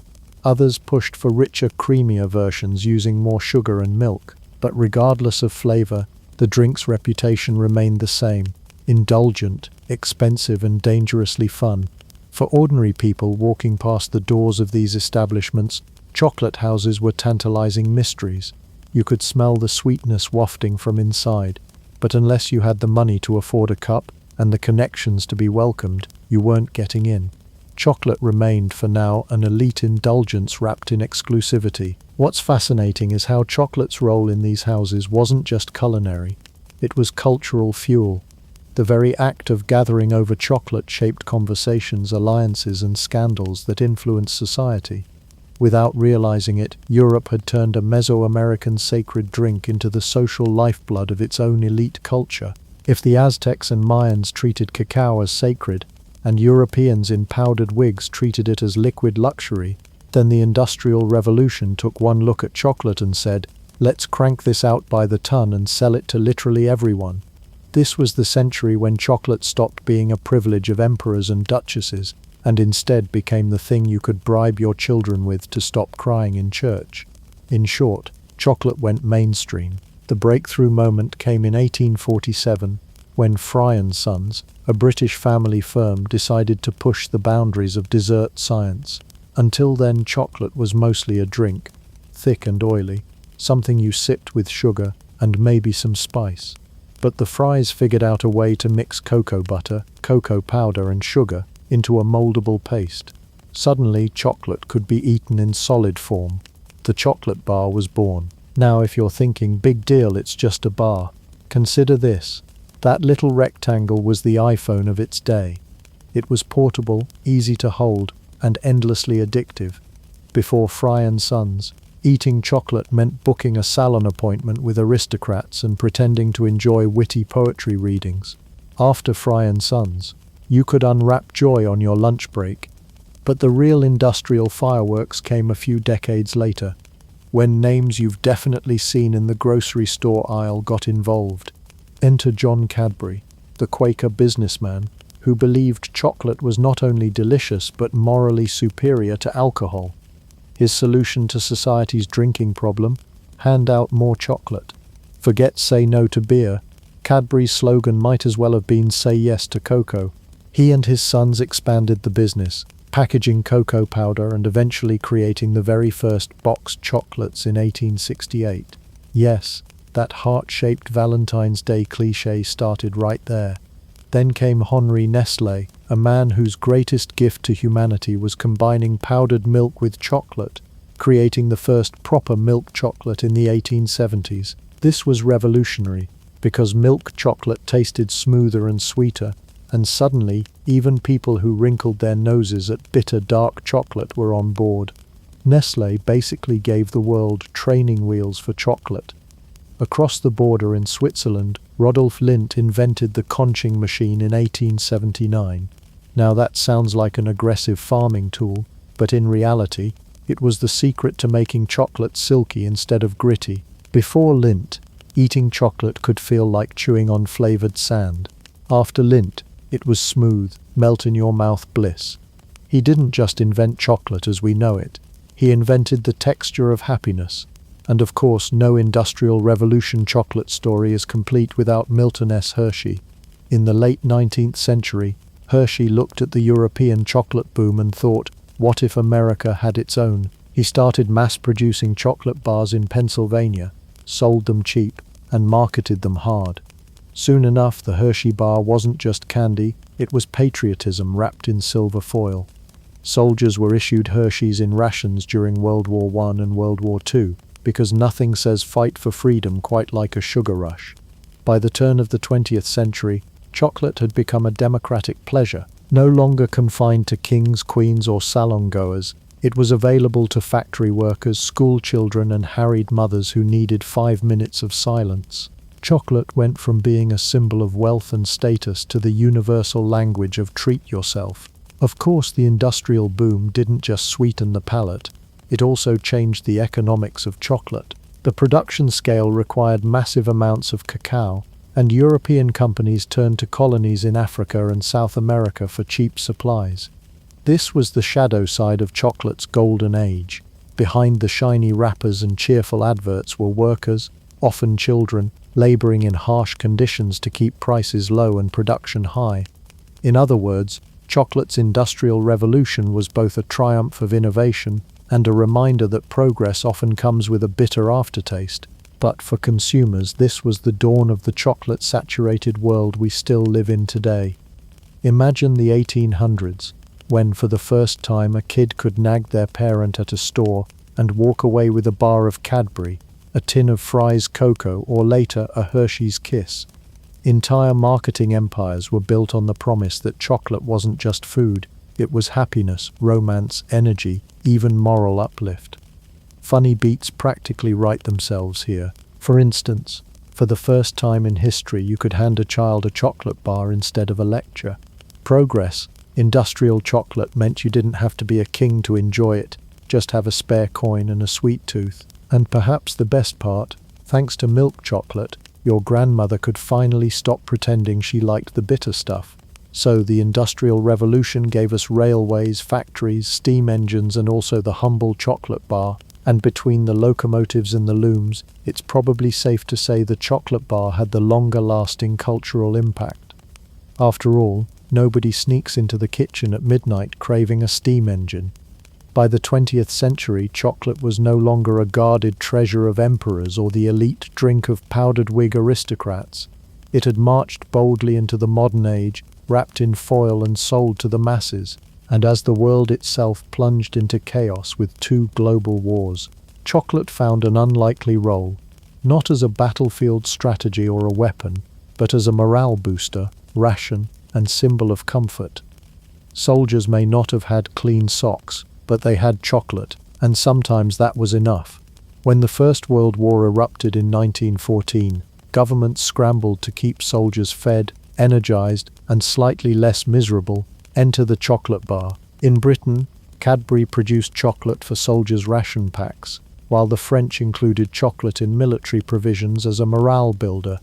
Across the Atlantic, Hershey's was already poised to step in. By the time of the Second World War, the US Army wasn't just handing out chocolate bars, they commissioned Hershey to design a special one. The result? The infamous D ration bar. Here's the catch. It wasn't supposed to taste too good. Yes, you heard that right. Army officials specifically instructed Hershey to make the bar just palatable enough to eat in an emergency, but not so tasty that soldiers would snack on it instead of saving it for when things got really dire. The outcome was a dense, bitter, jaw-challenging block of calories, more brick than dessert.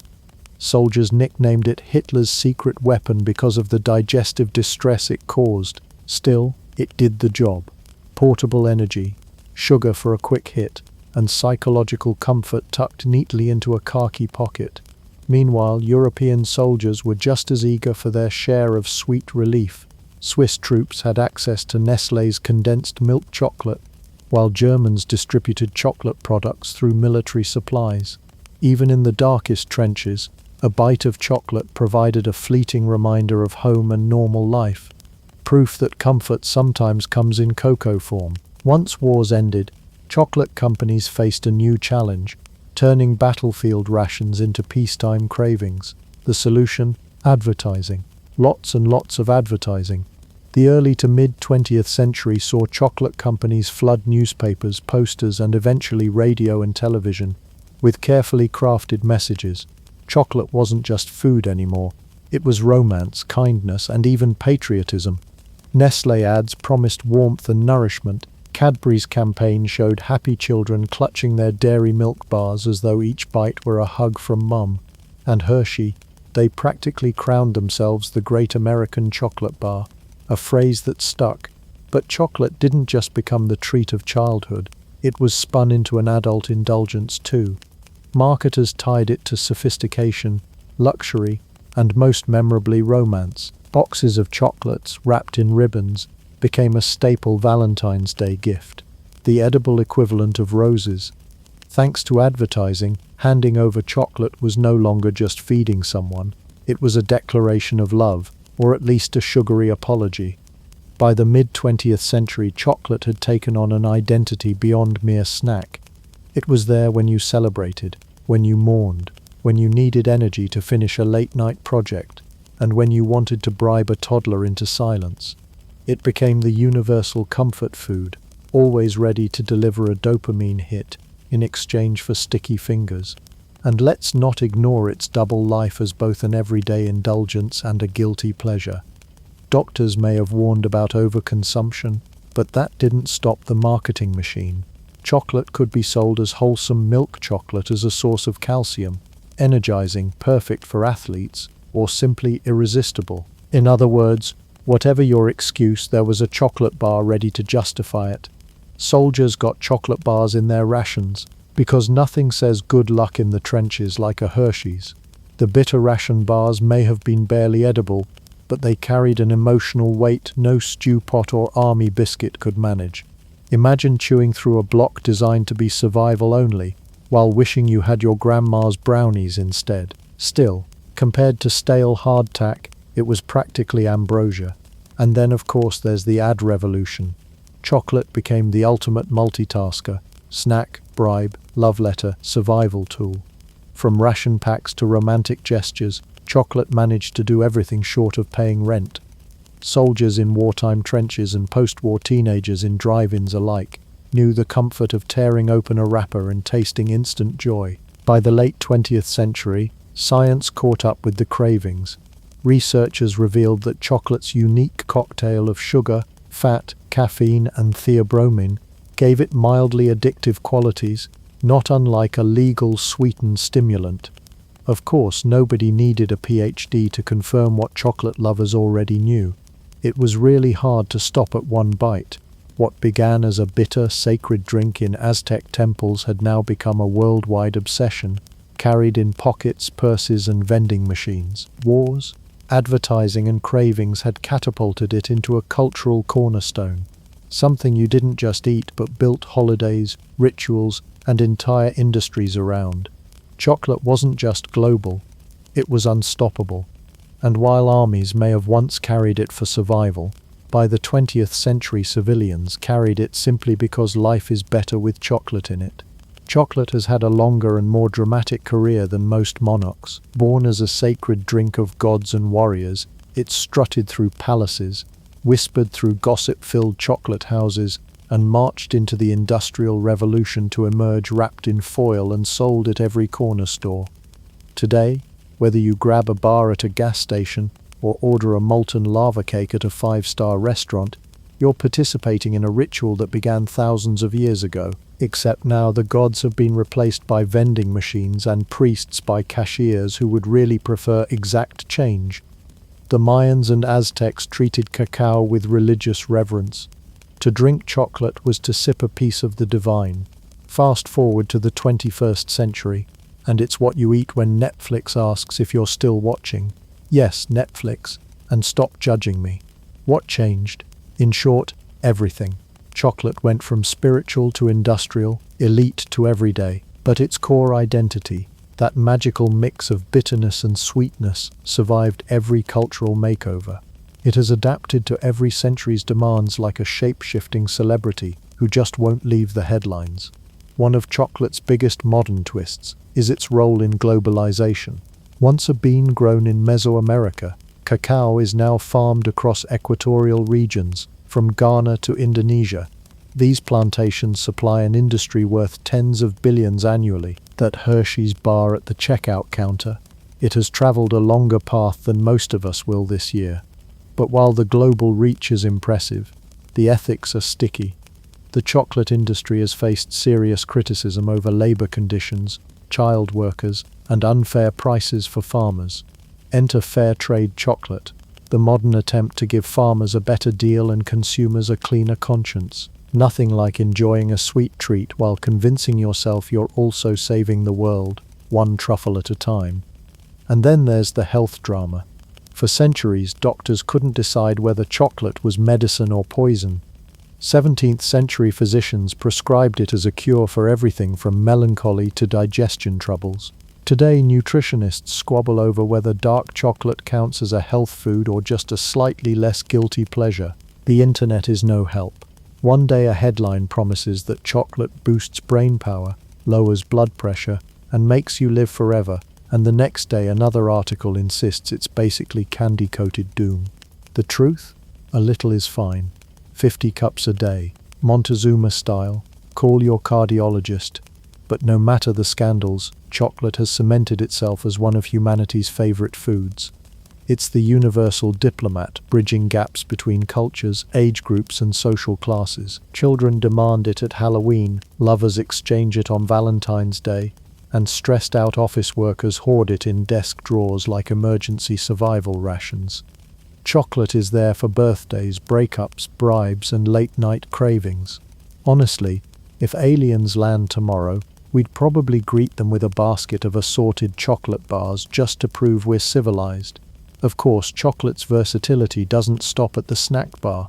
It has become a culinary playground. Think of chocolate fountains at weddings, truffle-stuffed croissants in Paris, spicy mole sauce in Mexico, or the invention of Nutella, humanity's excuse to eat dessert for breakfast. Each reinvention shows that chocolate is both timeless and endlessly trendy. Few foods can claim to be both ancient ritual drink and TikTok baking hack. But perhaps chocolate's greatest legacy is its resilience. Empires have fallen, revolutions have upended societies, world wars have reshaped maps, yet chocolate remained. Kingdoms collapsed, borders shifted, entire diets rose and fell, RIP to every low-carb phase, but chocolate still stands tall on grocery shelves. It has survived conquest, colonialism, industrialization, and Instagram filters. Frankly, chocolate might outlast us all. The Mayans saw cacao as a divine gift. The Aztecs fueled their warriors with it. Europeans powdered their wigs and sipped it daintily. Industrialists wrapped it in foil and sold it by the millions. And now, you and I devour it absent-mindedly while scrolling through memes. That's the journey of chocolate, from sacred bean to snack bar, from temple offering to vending machine staple. And somehow at every step it never lost its power to comfort, excite, and occasionally stain your favorite shirt. The truth is simple. Chocolate has outlived empires, revolutions, and diets. It has outlasted kings, priests, generals, and even the occasional health fad. It doesn't need thrones or temples anymore. It has supermarkets, corner shops, and convenience stores. Chocolate has ruled history in its own sweet way, not with armies or decrees, but with flavor, which tells you something important. Maybe the real empire was never Spain or Rome or Britain. Maybe, just maybe, the true ruler of history has always been a humble bean wrapped in foil.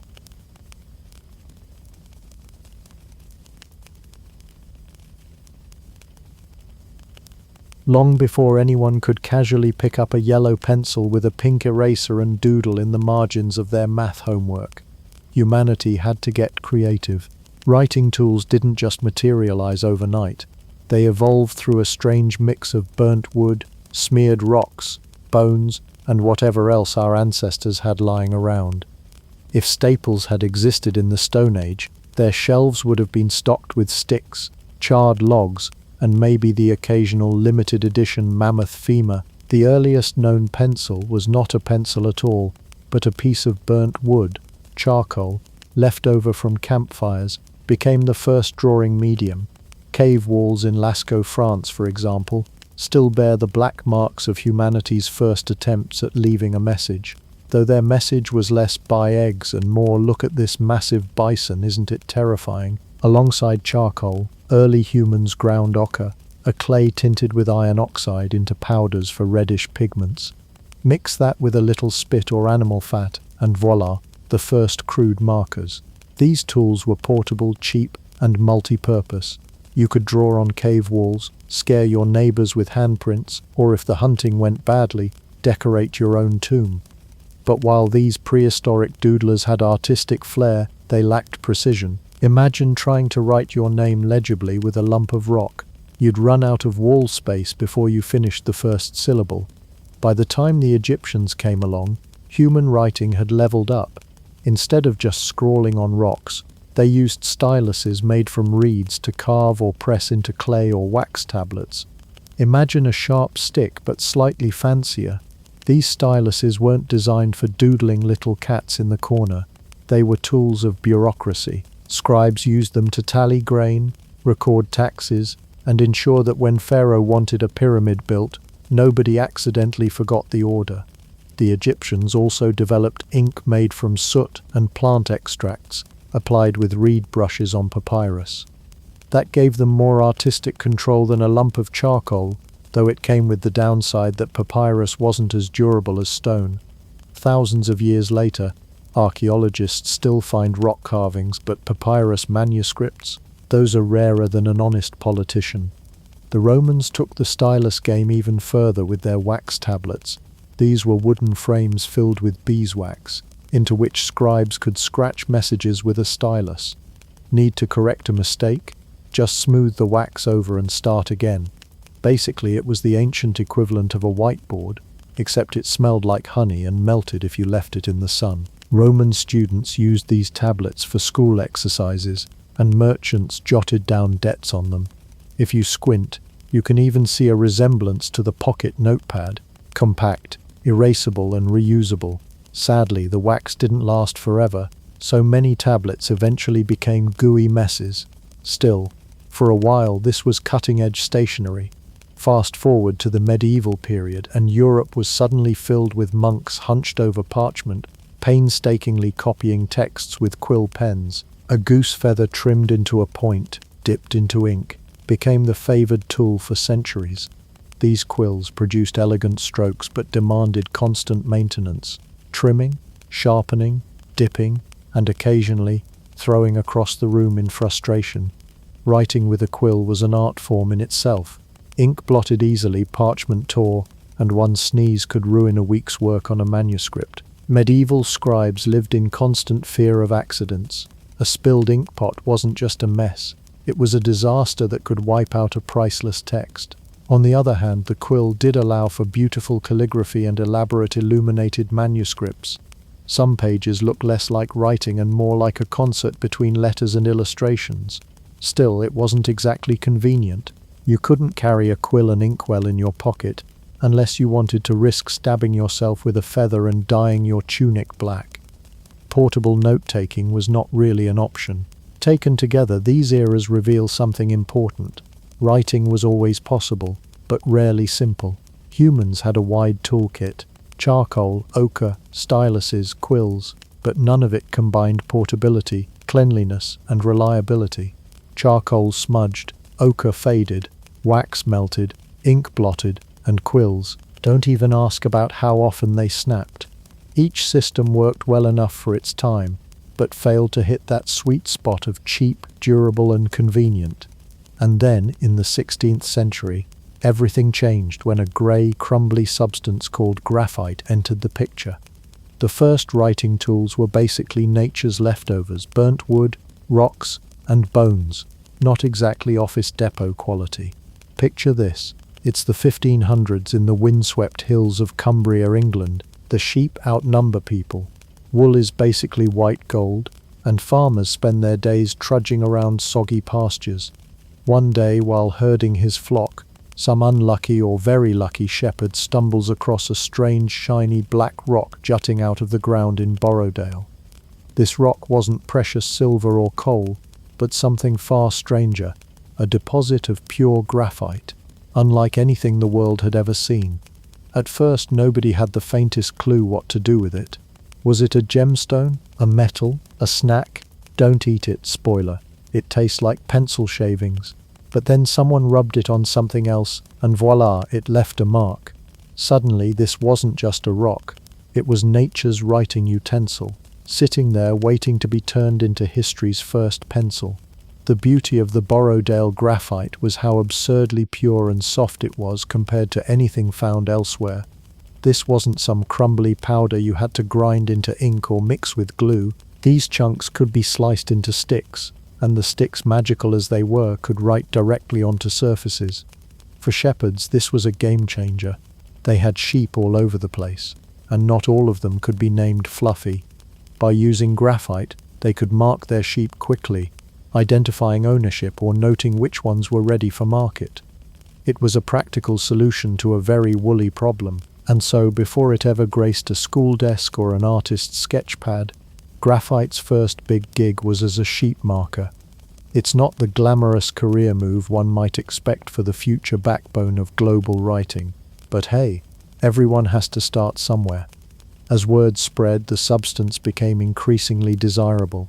Not only was it useful for marking sheep, but people quickly realized it was excellent for drawing, sketching, and taking notes. Unlike charcoal, which was messy and smudged like an over-enthusiastic toddler's art project, graphite was smooth, dark, and reliable. Artists especially loved it.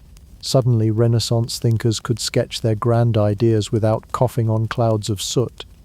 This newfound mineral had the potential to revolutionize communication, science, art, you name it.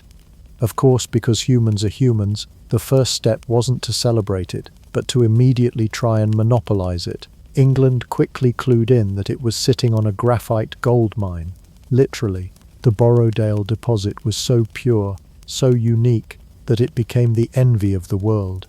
Other countries would later find graphite, sure, but usually in crumbly, powdery form that had to be mixed with clay. Borrowdale's deposit, by contrast, was a once-in-a-millennium jackpot. The Crown declared the mine a royal monopoly, guarded it with the kind of security you'd expect for the crown jewels, and treated graphite as if it were as valuable as silver. Guards patrolled the area, and miners were sometimes forced to work in secret shifts to prevent smuggling. Because smuggling graphite became a thing, yes, people risked prison time to sneak rocks out of a hole in the ground. If that doesn't tell you how valuable this black stuff was, nothing will. Graphite even confused the great minds of the time. For centuries, people thought it was some kind of lead. It looked metallic, it was dark and heavy, and no one really understood chemistry yet. So the misnomer pencil lead was born, even though there's not a drop of lead in it. To this day, millions of people worldwide are still muttering, "Don't poke yourself with a pencil, you'll get lead poisoning," which is about as accurate as saying eating chocolate will turn you into a Mayan priest. But the name stuck, and so every pencil still carries the ghost of a scientific mistake in its core. Once people had these magical sticks of Borrowdale graphite, the real fun began. They sliced the graphite into strips, wrapped them in sheepskin or wood, and suddenly the world had a writing tool that was portable, durable, and didn't require ink that spilled all over your sleeve. Imagine the leap from quills that bent and broke to a rock stick that just worked. The discovery of graphite wasn't just a step forward, it was a giant leap in the evolution of everyday communication. For the first time, writing wasn't a delicate art reserved for monks or scholars. Anyone with a graphite stick could mark, record, and express themselves. Naturally, the military also took notice. The stuff wasn't just handy for drawing sheep doodles, it was critical for mapping. Soldiers could mark terrain quickly, adjust battlefield sketches, and erase as needed. Graphite made cartography faster, more accurate, and more reliable. Suddenly battles could be planned with a new level of detail, and explorers could map their journeys with greater precision. In a way, the humble Borrowdale deposit didn't just give us pencils. It quietly influenced the course of global exploration and war. Not bad for a rock dug up by a shepherd. And perhaps the funniest thing about this chapter of pencil history is how accidental it all was. Imagine stumbling across a rock so soft you could doodle with it. That's essentially what happened. No laboratory, no scientific breakthrough, just a bit of British sheep country luck. Presto, the first accidental stationery aisle. So the next time you grab a pencil and start scribbling a grocery list, remember, you're holding a fragment of a story that began with sheep herders, royal monopolies, smuggling scandals, and centuries of mistaken chemistry. Not bad for something most people now lose at the bottom of a backpack. By the late 1500s, graphite was no longer just a curious lump of rock being scribbled onto sheep and walls. It was on its way to becoming a writing revolution. But before anyone could sketch a proper doodle or jot down a grocery list with style, the raw chunks of Borrowdale graphite needed a makeover. The early versions of pencils weren't much to look at, more survival tool than school supply. Imagine holding a greasy lump of mineral that smudged your hands, stained your clothes, and crumbled like a stale biscuit. Practical? Sure. Elegant? Not so much. That's where human ingenuity and a little Italian flair stepped in. The earliest pencils were essentially naked graphite sticks, fragile and messy. To solve this, people began wrapping them up like precious little burritos. String was the go-to material, wound tightly around a shard of graphite so it didn't break or smudge too much. If you were feeling fancy, or just had access to sheep, you might upgrade to sheepskin, which at least gave you the sense that your tool was durable, even if it still looked like you were writing with a stick of licorice in a leather jacket. This stage in the pencil's history was a bit like putting a raincoat on a chicken. It worked, but nobody was calling it graceful. Then, in the 1560s, along came Samotio and Lindiana Bernacotti, a husband and wife duo in Italy who decided to class things up. Instead of wrapping graphite like leftovers, they came up with the genius idea of encasing it in wood, and thus, the first wooden-cased pencil was born. Their method was surprisingly clever. They carved two halves of a wooden stick, hollowed out grooves inside, slipped in a graphite core, and then glued the halves back together. Presto. Suddenly, you weren't just holding a lump of rock, you were holding the ancestor of every pencil you've ever chewed on during a math test. It's worth pausing here to marvel at how radical this was. The wooden casing didn't just make the pencil easier to hold, it transformed it into a portable, durable, and much more civilized tool. You could toss it in a bag without smudging everything. You could sharpen it to a fine point without the whole thing crumbling in your fingers. It wasn't just practical, it was sleek, an object that whispered, "I am here for serious writing, not sheep doodles."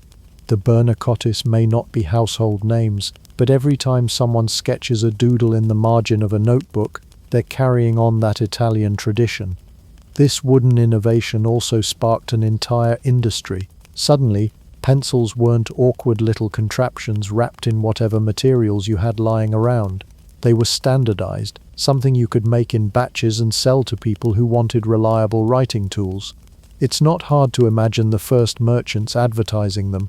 Graphite stains begone, presenting the stylish wooden case. Now your hands can stay as clean as your conscience, and of course sharpening became part of the ritual. In the early days, you'd just use a knife to whittle down the wood and expose fresh graphite. It wasn't neat, but it worked. Over time, this evolved into the pencil sharpener, that satisfying contraption which would eventually become every schoolchild's excuse to get up and stretch in the middle of class. The transition from string and sheepskin contraptions to wooden casings may sound minor, but it was the leap that turned pencils from a clunky curiosity into a cultural mainstay. Wrapped graphite was the equivalent of training wheels. Wooden pencils were the sleek bicycle ready to race. The humble casing made all the difference, and of course people got creative with the designs. Different woods were tested. Cedar eventually won out because it was soft enough to carve but sturdy enough to protect the graphite. People experimented with shapes too, moving beyond simple round sticks to hexagonal pencils that wouldn't roll off the table and into the nearest floorboard crack, because nothing ruins inspiration like chasing your pencil across the room. It's also worth noting how international this innovation was. While the graphite itself came from England, it took Italians to figure out how to package it with flair. This is the story of the pencil in microcosm, a patchwork of global contributions, each group adding its own genius until the tool became indispensable. England supplied the raw material, Italy gave it elegance, and the rest of the world would soon jump on the bandwagon. And let's not forget the funny side of all this. The first wooden pencil was, in essence, a rock burrito, a mineral core wrapped in layers for easy handling. Deliciously practical, but not something you'd want to bite into. Though, as anyone who's nervously gnawed through the end of a pencil can tell you, the temptation remains. By the end of the 16th century, the pencil had already begun its journey toward becoming the everyman's tool for thought, no longer a greasy stone wrapped in string. It was now a sleek companion for artists, writers, and anyone who needed to leave a mark. And in that transformation, the Bernacotis helped usher in a new era, where the act of writing became not just easier, but also a little more dignified. So next time you sharpen a pencil and admire that clean wooden casing, give a nod to the unsung heroes who turned clunky lumps of graphite into the tool we all know and love, because without them, we might still be scribbling with a rock wrapped in sheep hide, and let's be honest, no one's turning that into a bestseller. By the late 16th and 17th centuries, a strange new kind of treasure had taken the world by storm. It wasn't gold, silver, or even spices shipped in from exotic ports. It was graphite. Yes, the same black stuff you grind into a smudge on your homework was once as closely guarded as pirate booty. And the crown jewel of this peculiar treasure hunt was the deposit of pure, solid graphite discovered in Borrowdale, Cumbria. The English quickly realized they were sitting on something extraordinary, graphite so pure and solid that it could be sawn into sticks, perfect for marking. While the rest of the world still toyed with crumbly or impure forms, Borrowdale had the good stuff. England wasn't about to let anyone else share in the stationary spoils. The crown clamped down on the mines, transforming them into something more like fortresses than quarries. Guards were posted, access was restricted, miners worked under heavy supervision. After all, this wasn't just about drawing farm animals anymore. This was about power, money, and control. Pure Borrowdale graphite had become a strategic material, not just because of its role in writing, but also because of its military uses. Graphite was essential in lining cannonball molds, improving accuracy and durability of weapons. That meant your humble little sketching stick was also a tool of war. Suddenly, graphite wasn't just about doodles, it was about domination. The monopoly bred desperation. Enterprising smugglers began sneaking into Borrowdale's mines like black market Santa Clauses, hacking away at lumps of graphite and spiriting them off into shadowy corners of the economy. Imagine it, cloaked figures, sneaking past guards, hauling away chunks of rock not because it glittered, but because it could make a dark enough line on parchment. In a world before mechanical pencils, graphite was hot contraband. Smuggling operations grew elaborate, with miners sneaking graphite out hidden in clothing, boots, or under piles of hay. Authorities, of course, cracked down harshly, but just like modern contraband, the tighter the restrictions, the more creative the smugglers became. While England jealously guarded its supplies, other nations weren't content to twiddle their thumbs with inferior materials. Germany, particularly the town of Nuremberg, emerged as a key hub of pencil making. But the Germans faced a problem. Their graphite was nowhere near as pure as Borrowdale's. It crumbled, smeared, and generally made a mess. Still, necessity is the mother of invention, and German craftsmen grew adept at mixing and experimenting with binders to make their pencils more reliable. France too entered the race, but their moment of true glory came during a time of chaos, the French Revolution. By 1795, France was at war with Britain, which meant one crucial thing: no Frenchman was getting his hands on Borrowdale graphite. Enter Nicolas Conte, an inventor, balloonist, and all-around problem solver who was tasked with fixing France's pencil crisis. Conte's solution was nothing short of revolutionary. Instead of relying on pure chunks of graphite, he ground the substance into powder, then mixed it with clay before firing it in a kiln. The result was a pencil lead that could be mass-produced, shaped to any desired hardness, and most importantly, made without England's precious Borrowdale stash. This became known as the Conte process, and it changed pencils forever. Why was this such a big deal? Because suddenly, pencils were no longer at the mercy of natural deposits. You didn't need a secret mine or smuggler's ingenuity. You just needed some graphite dust, some clay, and a good oven. Even better, the hardness of the pencil could be controlled by varying the ratio of graphite to clay. More graphite meant a softer, darker line. More clay meant a harder, lighter one. For the first time in history, artists, writers, and architects could actually choose the kind of mark their pencil made. The Conte process didn't just democratize pencils, it refined them into tools of precision. Of course, this breakthrough didn't stop the drama.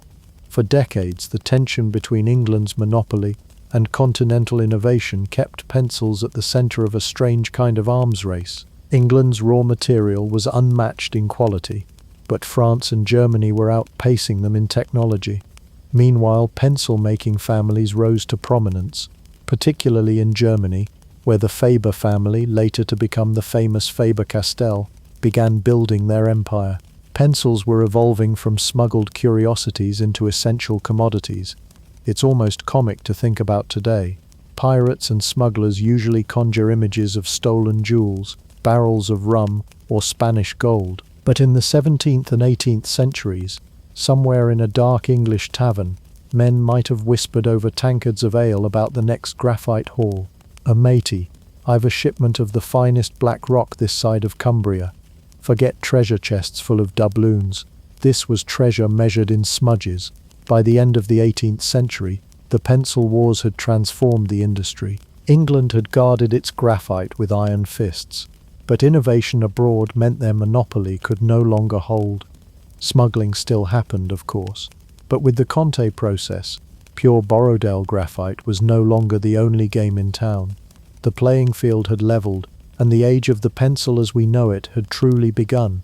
The funny part, the object at the heart of all this intrigue was still just a stick that made dark lines on paper, yet those lines mapped battle strategies, recorded revolutionary decrees, and sketched the beginnings of masterpieces. The pencil wasn't just stationery anymore. It was a weapon, a tool of progress, and yes, occasionally still a smuggler's delight. By the 19th century, the humble pencil was no longer a quirky novelty or a precious smuggled resource.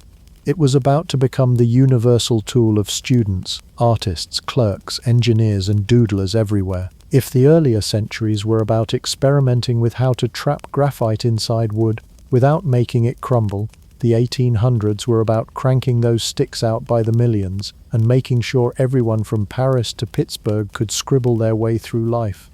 Welcome to the golden age of pencil industrialization, where writing tools stopped being artisanal curiosities and became the everyday soldiers of the written word. The story begins in Germany, where families with an eye for both craftsmanship and money realized that pencils could be standardized, branded, and most importantly, scaled.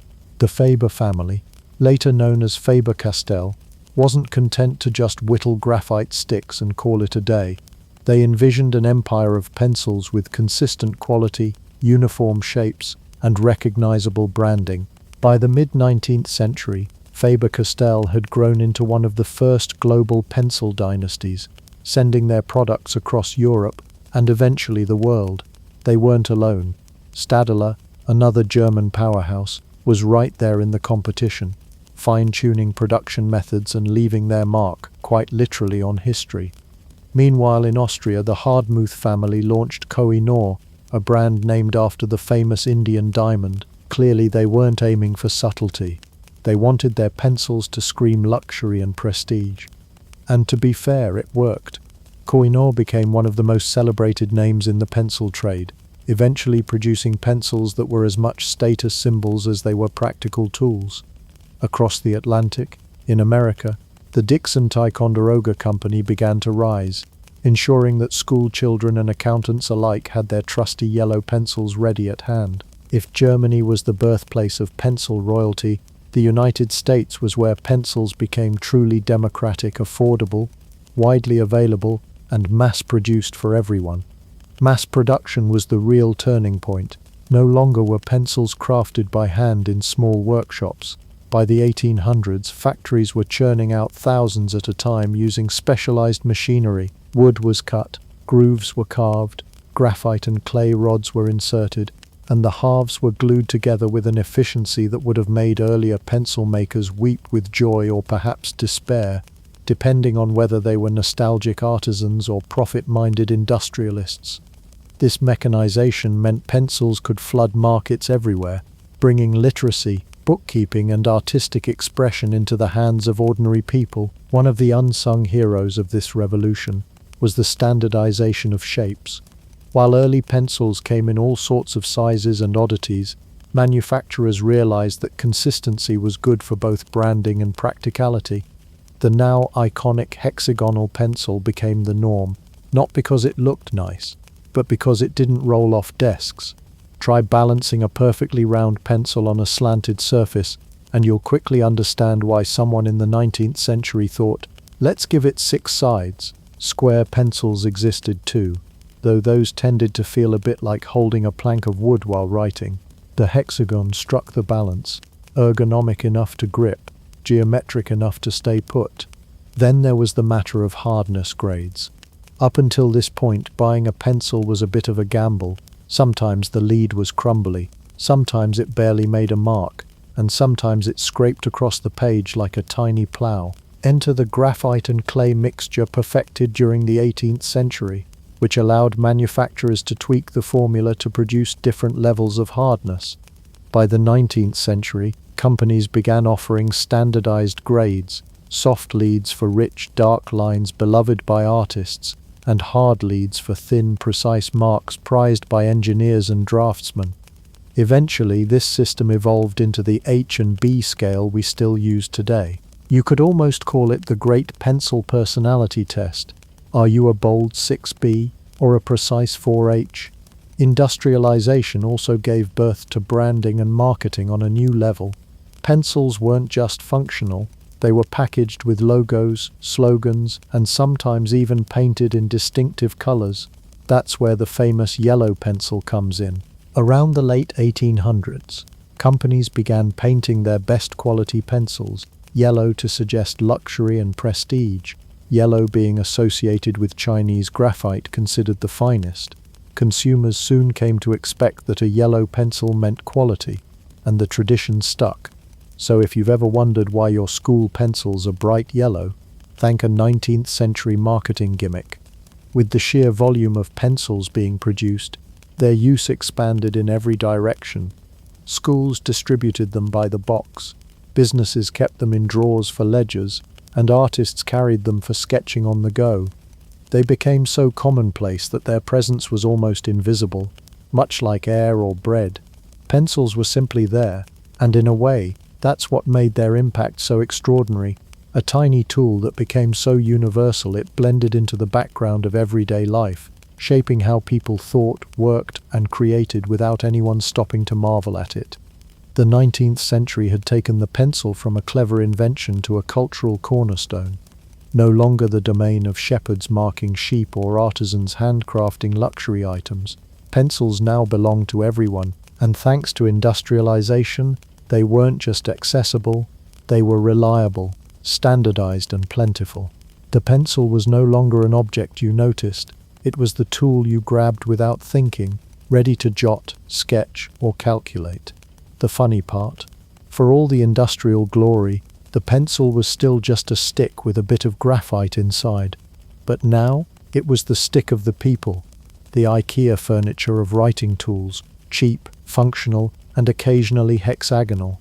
If there's one universal truth about humanity, it's this: we are excellent at making mistakes, Whether it's prehistoric cave painters misjudging their mammoth proportions or Victorians wearing way too much lace, errors are part of the package deal. But for centuries, mistakes on the page were far more permanent than social embarrassment. You couldn't simply crumple up the parchment and start over, not when it took a monk 3 days to make the parchment itself. When graphite finally came into the picture, a new question arose. How do you erase this black smudge without ruining everything else? The first solution? Bread. Yes, actual bread. For centuries, students and scribes reached for yesterday's stale loaf to blot out graphite marks. Not the soft, buttery rolls you might pair with soup, but crusty, dry hunks of bread that acted like crude sponges. If you've ever rubbed a baguette against paper, you'll know it creates a shower of crumbs and questionable looks from everyone around you. Still, desperate times called for desperate bakery products. Children in Georgian classrooms, instead of keeping rubber erasers, often had bread tucked in their desks, which they nibbled when hungry and used when sloppy with their notes. A 2-in-1 school supply and snack, though admittedly more gross efficiency than brilliant design. Eventually, though, people wanted something better than carb-based corrections. The discovery came in 1770, when an Englishman named Joseph Priestley, the same fellow who identified oxygen and had a knack for stumbling into world-changing science, observed that a new material called India rubber could wipe graphite marks cleanly. Up until then, the rubber, which came from the sap of South American trees, was mostly used for odd tasks, like making waterproof fabrics or novelty items. But Priestley's insight gave it a more practical destiny, the savior of students everywhere. India rubber was a revelation. Unlike bread, it erased without leaving behind crumbs that mice would later thank you for.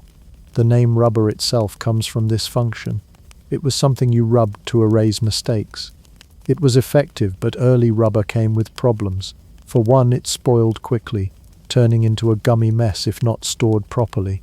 Imagine leaving your eraser in the sun, only to find it melted into your notes like a sad caramel. It wasn't until Charles Goodyear's discovery of vulcanization in 1839, a process that stabilized rubber by heating it with sulfur, that erasers became reliable, durable, and much less prone to rotting away in your pencil case. Now comes the part that truly transformed the classroom, attaching erasers directly to pencils. Before this innovation, you had to keep your pencil in one hand and your eraser in another, like juggling writing utensils and correction tools. In the mid-19th century, enterprising inventors finally glued the two together, creating the classic pencil with eraser combo we know today. It was elegant, efficient, and most importantly, student-proof. If you could manage to lose your eraser before, now you had no excuse. It was right there, stuck on the end of your pencil like a pink lifesaver. The rise of the attached eraser wasn't without drama, though. In Britain, for instance, pencil manufacturers resisted adding erasers to their products, considering them a sign of cheapness. Serious professionals, they argued, should not need such frivolous crutches. Mistakes, in their view, were for amateurs. Meanwhile, in America, companies like Dixon were quick to embrace the hybrid pencil, and students flocked to them in droves. The cultural divide was clear. Britain was still clinging to tradition and dignity, while America was happy to say, "Yes, we mess up constantly. Please give us tools to fix it." Over time, erasers themselves evolved into quirky shapes and novelties. By the late 19th century, manufacturers were experimenting with different sizes, textures, and even colors. Erasers became little pink cubes, long sticks, or even decorative animal shapes. By the 20th century, entire industries of fun erasers emerged, giving children another reason to sharpen their pencils, if only to justify their growing collection of dolphin or hamburger-shaped correction tools. Yet beneath all the whimsy, the core purpose remained the same. The humble eraser was humanity's admission ticket to second chances. The funny thing is, for all their importance, erasers were rarely celebrated in their own right. The pencil got the glory, the quill got the poems, and the printing press got the revolutions. The eraser? It was the quiet sidekick, swooping in at the last moment to save you from embarrassment. A scribbled note to a sweetheart. Saved. A math problem gone wildly wrong, fixed. A doodle of your teacher with horns on their head, erased before anyone could see. The eraser didn't just remove marks from the page, it preserved reputations, salvaged grades, and saved countless children from scoldings. And yet we shouldn't forget just how radical it was. For thousands of years, written mistakes were etched into stone, pressed into clay, or inked onto parchment with no chance of correction. The eraser represented a shift in how we viewed human error, not as an indelible stain, but as something temporary, fixable, and even expected. It democratized writing by making it less frightening. If you knew your mistakes could be erased, you were freer to experiment, to try, to risk. In a way, every eraser was a quiet vote for creativity. The punchline, of course, is that even with erasers, humans never really stopped making mistakes. We just got better at hiding them. Whether by bread, rubber, or novelty dolphin-shaped erasers, the truth is the same. History isn't just about the things we wrote, but about the things we chose to rub out. Before erasers, mistakes were forever, or at least until you rubbed your homework with a loaf of bread. By the 20th century, the pencil had already proven itself indispensable. It had conquered classrooms, offices, art studios, and drafting tables. But it wasn't finished yet. In fact, the little wooden cylinder with a stick of graphite inside was about to take on the modern world in ways few other inventions could. While machines clanged, radios crackled, and typewriters clacked, the pencil remained steadfastly quiet. And yet, it was everywhere. One of the most iconic images of the modern pencil is its color, yellow. Why yellow? The story begins in the late 19th century, when manufacturers wanted to show off their high-quality products made with exotic graphite from China. Yellow, considered a symbol of prestige and wealth in both Eastern and Western traditions, became the chosen color. Soon, a yellow pencil wasn't just a writing tool, it was a statement. That tradition carried through the 20th century, cementing the classic look of the American school pencil. Yellow body, pink eraser, ferrule glinting like a crown. If you didn't have one in your backpack as a child, were you really even a student? School children, in fact, became the pencil's loyal army of users. In the age before ballpoint pens took over, the standard number 2 pencil was as essential as the alphabet itself. Why number 2? That was all about standardization. When machines were invented to grade multiple choice tests, they needed an optical mark that was dark enough to be read reliably. The number 2 struck the perfect balance. Not too soft to smudge, not too hard to be faint. Millions of anxious hands would grip those yellow shafts through endless standardized tests, their nervous chew marks and snap tips becoming a rite of passage. If ever a pencil could be said to cause trauma, it was during exam week. Sakopsid. But the pencil wasn't confined to schools. In art studios, it became the unsung hero of creativity. Architects, designers, engineers, and illustrators found in the pencil a tool that could shift seamlessly from the faintest whisper of a sketch to the boldest line of an idea. Unlike pens, pencils offered flexibility. Erase, revise, redraw, reinvent. The eraser revolution had made mistakes less permanent, but the pencil's real magic was its ability to evolve with thought itself. Every great invention, every master plan, every doodle that turned into something more, it often began with a humble pencil line. Michelangelo may have frescoed, and Van Gogh may have painted, but it was the pencil that quietly held the hands of the 20th century's creators. Culturally, the pencil became more than just a tool, it became a symbol. Think of the act of sharpening one, the curling shavings, the faint woody smell, the point emerging as if conjured. It was ritualistic. For many, the pencil represents possibility. It embodies beginnings, drafts, and imagination. Unlike pens, which feel permanent and final, pencils invite experimentation. The line can always be erased, the mistake undone. It's the writing instrument of hope. But with the rise of pens, typewriters, and eventually computers, the pencil found itself in a quiet rivalry. The ballpoint pen was marketed as sleek, modern, and ink-based, no sharpening required. Mechanical pencils arrived too, offering endless lead refills and a never-dull promise. Each competitor tried to dethrone the wooden pencil, and yet, it survived. Why? Because there's a simplicity to a wooden pencil that technology can't quite replicate. It never runs out of ink. It doesn't need a charger. Drop it, and it still works. You can buy one for pennies, and it will serve you faithfully until sharpened down to a nub barely big enough to hold. Even in the digital age, pencils persist. In classrooms, children still learn to write with them before graduating to pens. In art, the sketch remains king. Designers reach for pencils to visualize ideas before committing them to software. The pencil has adapted too. Mechanical versions, luxury models, novelty shapes. But at its heart, the same principle applies.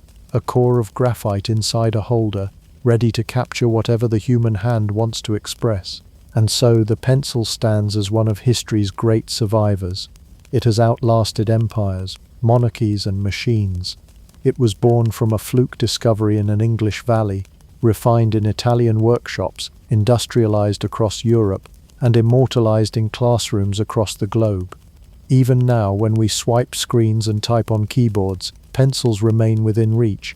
After all, sometimes the best technology is still the simplest. The humble pencil has outlasted empires. Typewriters and fax machines bow down to the wooden stick that never runs out of battery.